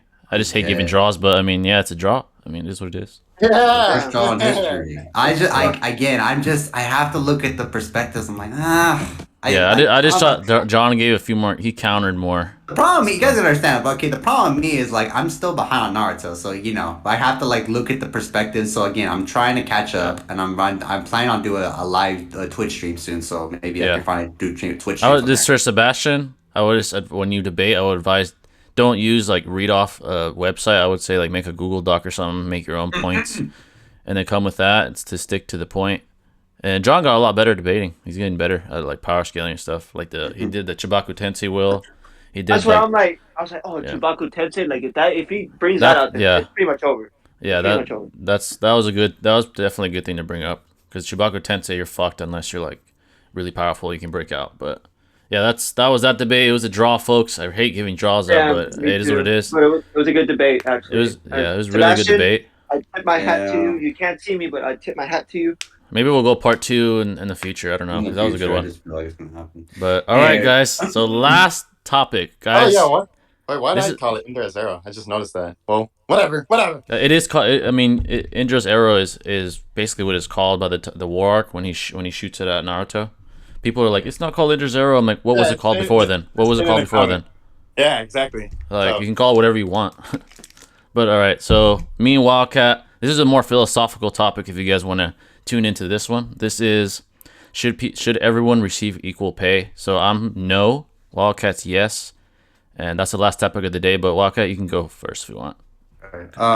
Again, this is kind of a controversial topic because I personally work independently now. I don't, work in the workforce, but I will try my best because I do know a little bit about it. So I'll go first. I guess I'll give my opening debate. Okay. Yeah. So let me take off my retainer because it's really my mouth. Sorry. There we go. Better. All right. So the purpose of today's debate is basically discuss the importance and the information of the equal pay that's going on right now in America. The purpose is to really understand and explain why the equal pay needs to happen and why many young people, such as men and women equally, are fighting for the equal pay. Over the past 3 years, since the country has gone down, since the COVID pandemic, I say 3 because technically there is I guess you would say an actual recording of when the first COVID case came out in 2019. Again, how do I send this to the docs? I mean, go to sources, and then there's like a plus button on right next to the message bar, and then upload. Yeah. Okay, well, let me do it. Let me see. Just curious. I have it here. Again, I'll see. Hopefully it went through. If it didn't, I'll try again later. But anyway. So this is basically the importance of the equal pay that has been going on since never mind. But anyway, so yeah, ever since then, when the country shut down back in 2019, we have been trying to rebuild back to this so-called sense of normality, which we're trying to get back to normal. A lot of Americans are trying to receive their vaccinations or their shots, and some are still waiting. I think I don't think you sent the whole URL because it gets an error. I think you missed. Should I say 2021 at the end? Because it says 2. Oh, no. Okay. Yeah. Let's send it again. Go ahead. But yeah, you can keep going. You're fucking up. You're just mad that you lost. I'm just kidding. Let me. There you go. I got it. Yeah. All right. Did it go there? Okay.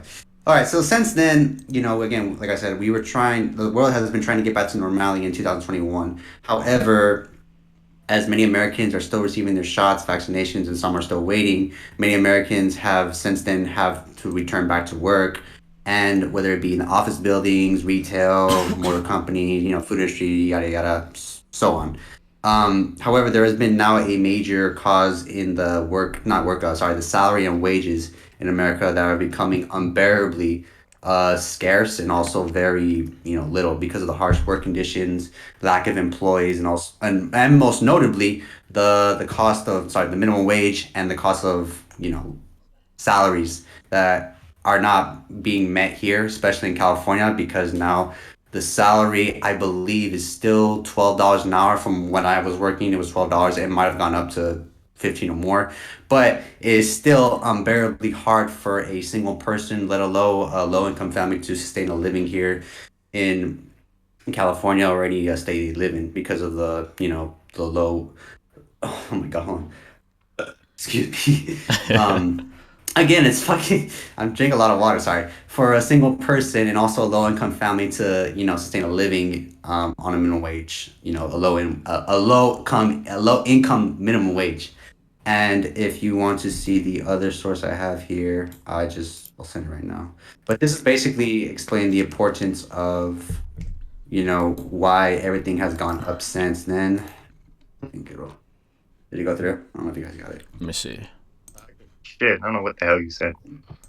You get it? Yeah. Okay, this is basically, the minimum wage, and now it's gone up to, okay, this is the one I explained about the $14 now. It's $14, but I think, again, it's still gone up. But anyway, so as of now, there hasn't been a dramatic increase for both men and women. Men and women are still struggling just to get by because of the fact that the rent has gone up too. It's gone up from, I believe, since 2019, and now it's gone from $1,600,000, 1,600 and $2,000. Sorry. And again, I'll just send this other. This is another thing that brings a part to it. But to get to the point, I guess I'm kind of just stalling a little bit. This is happening now, and it's always been this way for like almost the past, I would say, 3 or 4 years, depending, because of the fact that many Americans are trying to seek an increase in minimum wage because of and also fight for better working environments and also for equal play between men and women, especially women who are right now are still fighting the equal pay since the 1980s, and it's still going on to this day. And I'll just put this one on too. I have a lot of sources. Sorry. Okay. I might just send a whole thing just to kind of get these sources out of the way. Anyway, as this is happening, many Americans are now faced with a lack of low wages, salaries, and businesses in the business and field, and they are not getting, and some are also having to go on strike, leave their jobs, and also demand for higher pays because they cannot afford to live on a small, medium salary. This includes both men and women who have been fighting fairly for equal pay because of the fact that they are trying to return to a functioning society. Many businesses cannot function without employees, which is why businesses are doing unnecessary practices in order, as of right now, in 2021, to get people to work again, which is by either giving out gift cards, materials, the so-called bonuses, and I use that in quotes because the reason why these bonuses do not last, and they don't meet the equate of sustain a living or lure new people to come because it only lasts for such a small minimum of time. The bottom line is the salary and wages need to be fixed here in America, and mostly men and women are tired of basically having to, they've worked their skills, their contribution, and also the long hours of having to work overtime or more because they're not getting paid fairly. And most of these people don't get what they're aren't getting fairly because it also depends on the field that you are in, whether it be retail, food, motor. Again, I'm just throwing out hypothetical here. But some commit the same hours. A man and woman can both commit the same hours. However, some are still treated, don't get paid as more. A woman can also make more than the man, and a man can also make more than the women. And I think in this case, they should be paid equally because, it's unfair. It's unfairly biased that a man cannot make more than the women and a woman cannot make more than a man. So that's just my opening statement. But go ahead. Okay. All right. So I'll give my opening statement now. Where am I? All right. So I'd like to start out by noting my argument will be based on a combination of philosophical and biological intricacies. So let me begin. Let's start from the top. The idolized idea that everyone receiving equal income might seem like the formula to a utopia on the surface. However, I will essentially fracture and expose the structural weakness of this sort of ideology of complete equality, quote unquote. So, while we Homo sapiens are the epitome of organisms on Earth, we are still at the core organisms with biological devices ingrained in us from thousands of years of adaptation. Give me 1 second. I'm fucking thirsty as hell. I know, it's fucking hot in here. All right. Sorry.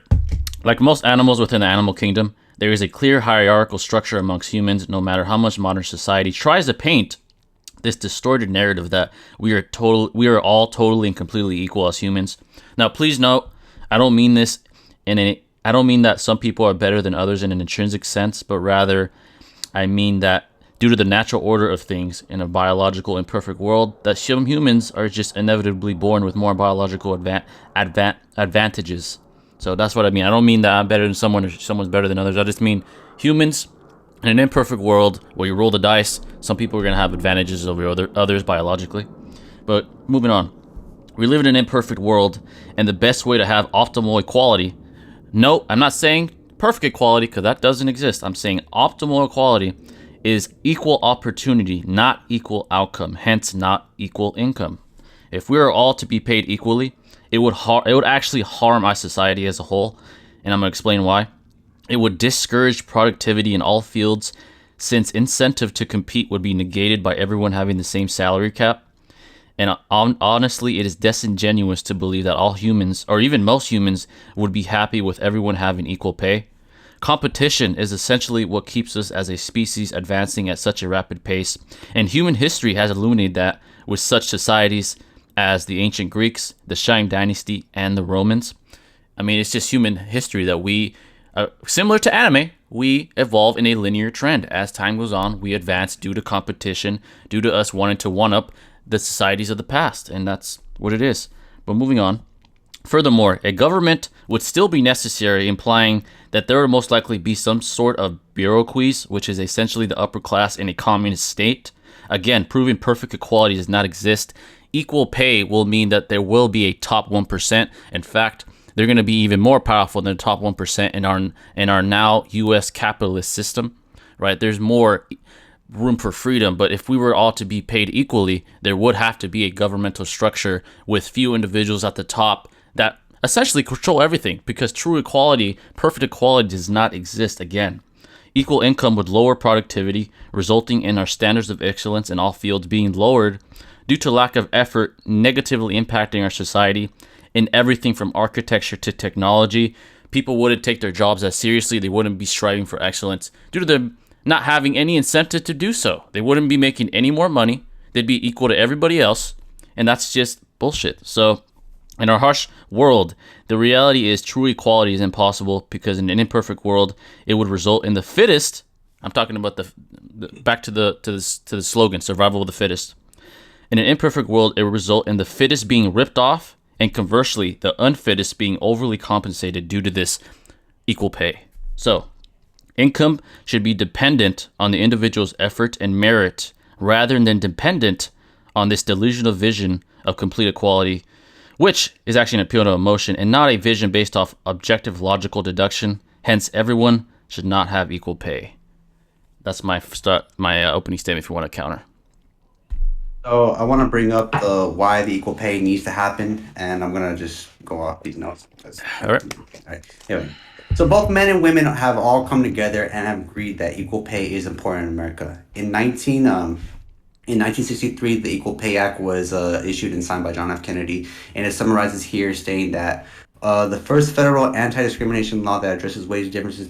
Sorry. Okay. All right, hold on. I gotta take some water. Give me a sec. Sorry. Okay, here we go. On June 10th, 1963, it was the first federal anti-discrimination law that addresses the wage differences between on gender, race, and so on. And this act made it illegal to pay men and women working in the same place different salaries for similar work. And again, I'm gonna just pull it up right here. So I can just. All right. I'm gonna. Hopefully, it went through. Did you go through? Yeah, got it. All right, there we go. Okay, there we go. Yeah, So yeah. the equal, yeah. So basically, it summarizes that this article was basically sorry, this act was implemented in 1963 and is still valid to this day. That it made it illegal for men and women both to be paid differently beyond based on their gender, sex, and race, and so on the race. This is crucial because this act implies that it's illegal that a man cannot underpay and based on someone's race, gender, and this includes just men too, and vice versa too. That women cannot do the same thing to men, but both men and women make the same amount of money depending on what the field they're in. This also brings the importance of civil rights, which if y'all know what civil rights was, Civil Rights Act of 1964. It banned discrimination practices in employment and ended the segregation in public places such as swimming pools, libraries, public schools, and so on. And it basically extended no, I'm sorry, extended the equal employment opportunity by the CEO basically that basically incorporates that same thing.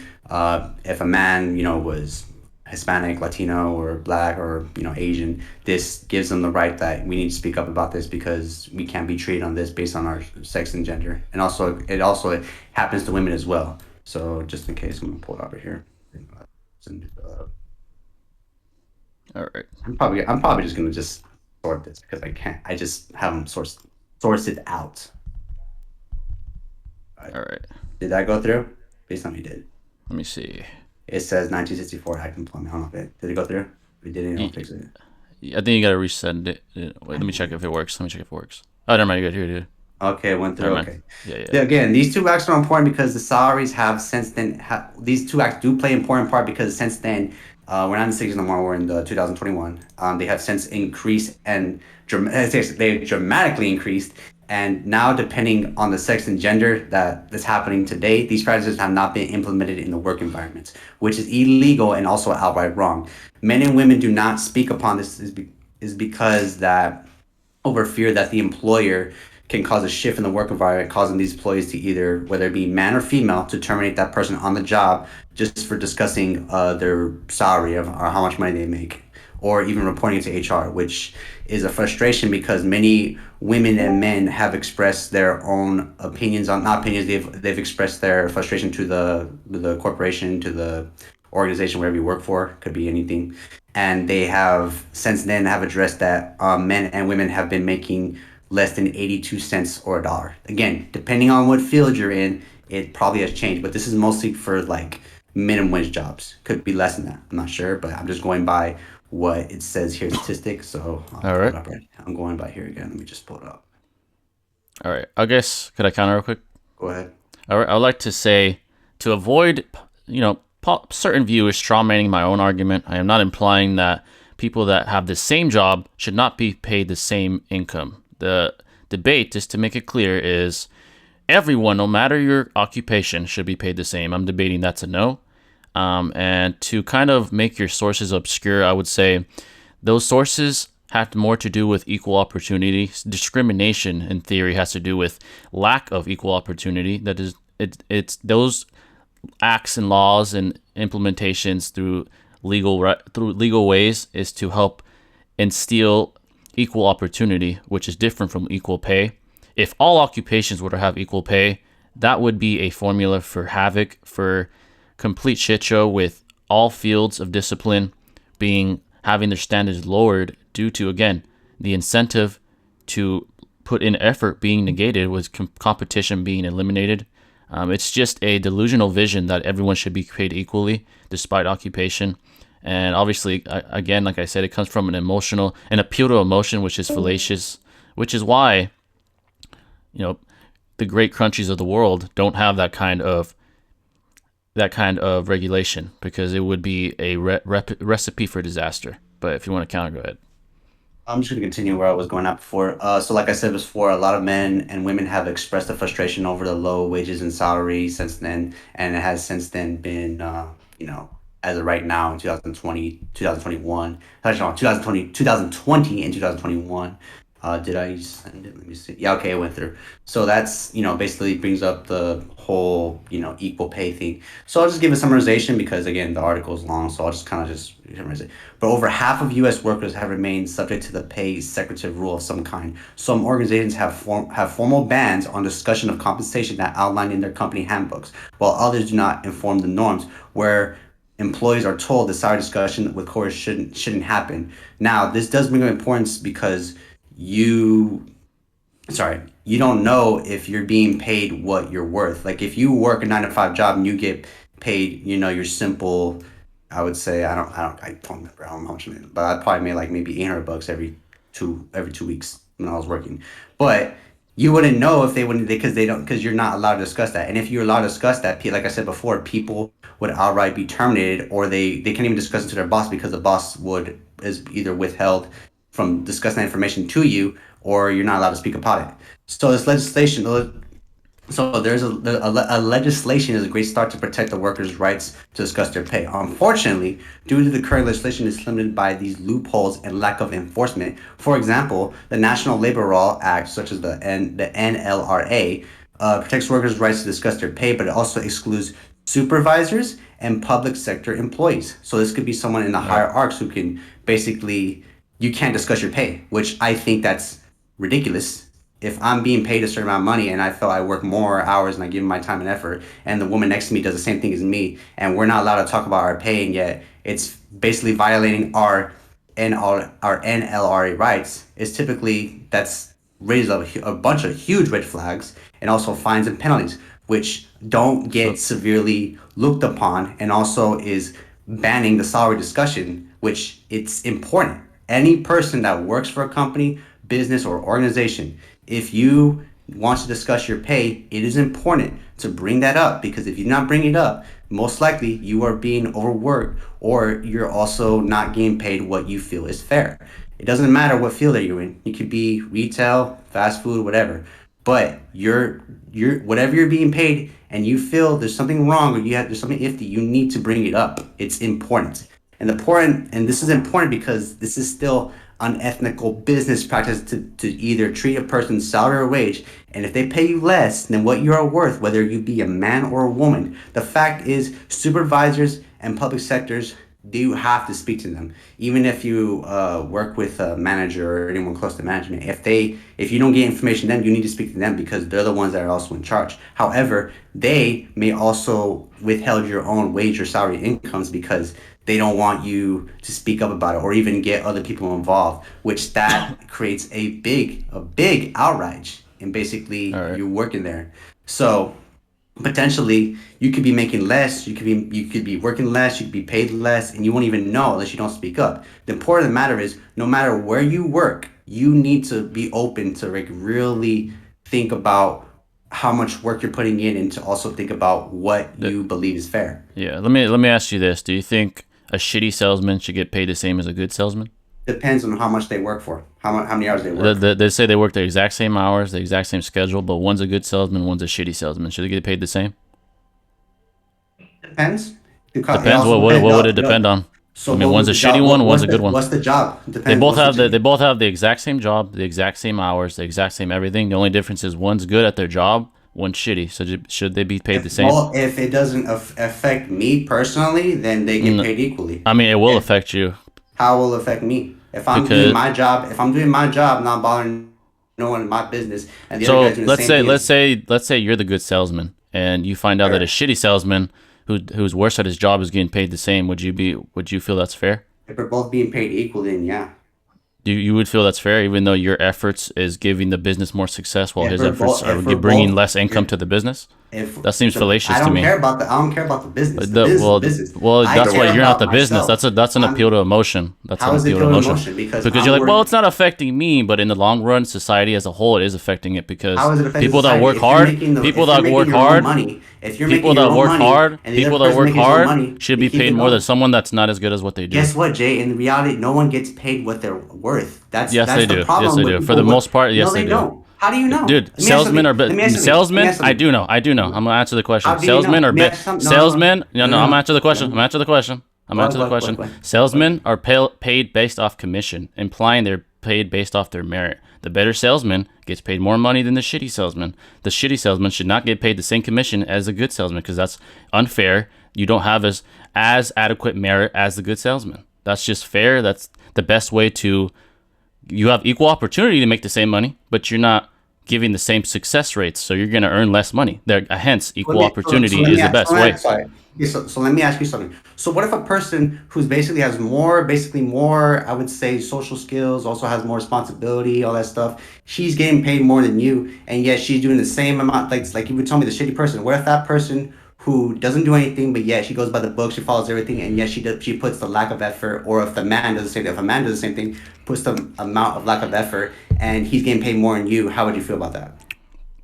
Well, that doesn't have to do with equal pay, really. I mean, if they're both shitty, they should. If they're both shitty, they should both get paid the same. If they're both good, they both get paid the same. Simple as that. So basically, yeah. But if I'm an employee, you're moving the goalpost. You're moving the goalpost when talking men and women. At that point, we're not talking about equal pay. We're talking about discrimination. It's a whole different topic. That's equal opportunity. But the thing is, at the end of the day, sorry. Anyway, but at the end of the day, you need to speak up about your pay. And I do agree that in some retrospects that I've met people in the workforce who you could speak up about it, but if you're shitty at your job, you're not going to get the same pay as someone that's good at your job, despite how you feel emotionally. If you do a shitty job, that's irrelevant. So if you do a shitty job, and a person who, by the way, let's be honest, if you do a shitty job, you do a shitty job. That's happened sometimes. And you get paid less. Most people don't do that. Guess what? They get paid the same amount. No, it depends on the field of discipline you're talking about. The whole society itself. In different fields, doesn't have to be. It depends on what field you're talking about. If you're talking about salesmen, that's different because we don't know where they're selling. You got to be specific. I mean, so the whole society itself is built upon merit. So if you work hard, that means you're going to get a better job, hence get paid more. If you're a fucking bum-ass loser, you're not going to get any good job. You're going to get paid little to none, probably get help off the government. That's the way society, at least in a first world country like the U.S. and a capitalist system. Do you think that's fair? So if they still work the same amount of hours and you basically commit to the same time, and yet they do a shitty job, but yet they still bust their ass and still work 9 to 5 with you. So I'll ask you this: a doctor that works the same hours as, let's say, a fucking guy that moves grocery carts. If they work the same hours, should they get paid the same?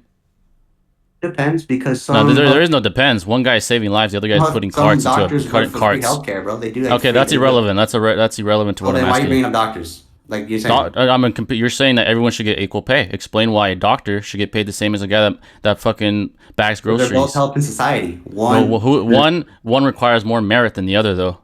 A little kid can work for that. The merit is you need. What do you mean the merit? You got to go to college for fucking 12 years to become a doctor. That's the merit. The effort, the hard work, dedication. You don't need any. You don't need any hard work. It's not 6. That's incorrect. It is 6. It's 6 is for a bachelor's degree. That's incorrect. Well, that's fallacious. A PhD takes 8 to 12 years. That's incorrect. Goes to 6 or 12, whatever. Anyway, it's not 6 to 12. It's 8 to 12. You need at least your doctorate. No, 6 is master's degree, dude. Okay, well, I mean, you went to college. You should know that. You should know that you went to college. I don't know how you don't know that. All right, yeah, you want to keep going? You want me to keep talking? I mean, you're bringing up irrelevant things that are just not you're bringing up proving your point. Shit, which I don't appreciate. Personal shit, dude. You are. Because I'm showing your ignorance. How is my ignorance? I'm just. You don't even know that you got to go to college for 8 to 12 years to become a doctor. That's pretty ignorant. Anyway, let me continue. Or can I continue on my topic? Because I think I'm done. I mean, you're kind of not getting anywhere. You're just doing bullshit. No, you're not. Let me keep going. You can try. You could try. Whatever. Anyway, the equal pay. Let me just explain the benefits of the equal pay. Okay. Okay. The equal pay does not. Here's some benefits that come with equal pay. Okay, it is stated, and I'll put this article up right now. Do it. All right. It should have gone through. I mean, these sources are kind of irrelevant because you're not really proving how equal pay helps society. They're not. The equal pay does. Here's the benefits for the equal pay and what it means. Basically, when a business is offered. Okay. Sorry. And this has to do with this. This has to do with a specific job, not society as a whole. So this is irrelevant. Equal pay does have its benefits, and here's the statement on this article that I found. And I disagree with this, by the way. It says benefits equal pay, attract top talent. Top talents are not going to work with a company that pays everyone the same. That's incorrect. That's bullshit. The top talent wants the most money because they deserve the most money. That's the way the world works. So that's a bullshit article. I would even use it. I wouldn't even consider that source relevant. So then I guess I'll just end my conclusion then. So whatever. All in all, if you want to concede, I mean, it's up to you. I'm not conceding. I'm not finished. I mean, you kind of are by giving your conclusion. It means you can't counter everything I have to say. I'm gonna close my argument. Can I close my argument or not? You're gonna keep talking over me. I mean, if you want to give up, it's basically giving up, dude. But go ahead. You can give up if you want to. That's what you're doing. Yes or no? You're giving up, essentially. Can I close my argument? Yes sure, dude. Sure. Go up. Thank you. You're welcome. Give up. All in all, I expressed my concern about the equal pay, and I think it's a crucial thing that businesses and companies should consider practicing and also implementing if they want to help fluctuate their business and productivity and effectiveness in order to successfully run a company or business. Also, men and women are still fighting for equal pay to this day, and it's still an ongoing battle, especially right now in 2021. Now, many employees are now becoming more self-aware, and the fact that retail, food, office space, and local business are refusing to increase the wages and salaries. This is becoming very bad because it's terminating people, causing employees to go on strike in order to get the pay or salary they deserve. Workers deserve to get paid fairly for the skills, communication, responsibility. Exactly. Just prove my point. Social interaction, hard work that if they get paid. If both men work the same job and same position, then the same hours and show enthusiasm to the job, then equal pay is what they need. Okay, so I'm gonna give you one more chance. Do you really want to give concluding arguments? Because that's basically giving up because you haven't countered anything I said. That's my closing argument. I don't know what else. So you're done? I just gave my closing argument. So that means you're done, right? That means you're done. I'm asking you a question. Yeah. Okay, yeah. So you literally actually proved my point with your own closing argument, but I'll still give mine. So I'll just criticize my opponent's arguments. They were all appeal to emotion. He kept saying depends. It doesn't depend. We live in a logically objective-based reality. We don't live in a fantasy world where everyone's emotions are going to be met. That's not reality. People should be paid based on merit. If that weren't the case, people wouldn't work anymore. They'd be like, fuck this shit. Why am I going to go to school for 12 years when a fucking guy that brags groceries gets paid the same as me? That's pure bullshit, and that's a fantasy world that we will never have, and it would never work in the real objective-based reality. My opponent also kept moving the goalpost to try to save himself from being, to try to save himself from not showing his ignorance, which he obviously is, not even knowing basic facts. But back to the topic at hand. Biological mechanics within human beings just imply that we need an equal opportunity type of society. Equal pay and equal equality. Perfect equality does not exist in an objective-based reality where we live in a perfect world. I mean, look at animals in the animal kingdom. We are part of the animal kingdom. There's a hierarchical structure even amongst them, and they are primal. They don't even have rational thought. That's just the reality of the situation. And my opponent has not proven otherwise whatsoever. He actually gave up to an extent. And yeah, that's my closing argument. And that's it. All right, John and Sebastian. Well, first of all, I wasn't just. John, I was already on the. Oh, yeah, sorry. Yeah, I'm here. I was putting my clothes on the wash. My bad, my fault. That's all right. I was already, biased about this opinion anyway. So, I honestly don't think we should have equal play because, what he's trying to defend is let's say hypothetically, a scientific researcher who's trying to cure cancer should be paid the same amount as a garbage man. That's just unethical. That just makes no sense. It just makes it downplays so many other achievements that other people have actually worked hard to do. And we, as a capitalist society, it's beneficial to us. If you're successful and if you're smart and if you're intuitive and inventive, you deserve more pay because you are bringing more benefits to the world. And the more pay you get, the more resources and supplies and such. Basically the same thing. And more financially stable you are. And I just think that's just unfair. I don't think anybody should be paid equally. And especially if you're a senior who's let's say with the bagger situation. Let's say if you're a bagger that's been working there for 11 years and you're literally getting the same pay as somebody who just came in and working a week. No, that makes no sense. I'm sorry. It shouldn't apply. All right. So who do you choose? Oh, I choose you, Jimmy. I'm sorry. All it's right. just Hey, you fucking rambled again, goddammit. I'm just. Well, all right, John. You can think. Well, I could Wildcat's point. I could see where he was coming from with this point, but I'm gonna side with Jimmy on this one just because of the fact that I don't think like the wild not what Sebastian said. Like if you're a garbage man and you're fucking making the same as a doctor, then I think that's totally unfair. So you're rambling again, bud. Fuck you. But yeah, I'm gonna go with Jimmy on this one because he did make like a good point. Like if it's bullshit just with all the equal pay stuff. I don't believe that. I'm sorry. I just don't agree. Yeah, it's cool. Again, it's a controversial. But I can see where you're coming from though. But yeah, when I thought about it, and I was like, yeah, I really think it's not that controversial if you think logically. It's pretty. It's always up and down, bro. Like I'm just saying. No. When it comes to universal income, that's not very controversial. Now, do I think whatsoever. everybody should get the same amount in the stimulus check? Yeah. That's what I'm saying. Yeah. That's not very controversial because there's no, especially by gender. Even though like it's not a significant amount, even though men get just a little bit, like a few cents more. Like I already told Jimmy this. It's like who gets saved in like a fire, right? In a fire in a house, or in a building, or anything like that. If the boat's tipping over, who are they gonna save first? Who do you think is gonna come? Be like, okay, men first, and y'all fuck later. You know, women and children first. It's always gonna be women and children first, no matter what. Equal pay essentially is communism. So I mean, if you think equal pay, you're basically a communist, to be honest. Oh, then fuck. Yeah, communism has universal income, so that's not controversial. No one in the first world society agrees with communism basically at all. We've seen how that goes. We've seen communists crumble, so that's definitely not a society we want to live in. Equal pay is fucking bullshit for sure. Even if we did have equal pay, what would be the minimum amount? And yeah, they would give universal income, and all like the geniuses would be like, "Fuck this shit! I'm not gonna try if I'm earning the same as this dumbass that's not working hard. Fuck that." That's basically what happens. Especially if you live in an expensive house, like California is like hella not cheap. You would have to literally change the whole economic like system through that, and that's not an easy feat. Like, yeah. So there you guys have it. Those were the 3 debates. They're all pretty well done. The second one, they might have to rematch that one. Sasuke versus Pain. Yeah, that was tough. I'll do a different character then, because I got literally the scraps. Fuck that. There's arguments for Kage sama Sasuke. But yeah, guys, we hope you guys enjoyed that. Let us know your thoughts.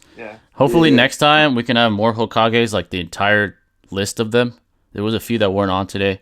But we hope you guys enjoyed. If you guys have any topic recommendations, feel free to join the Discord and let me know here or let me know in the comments section.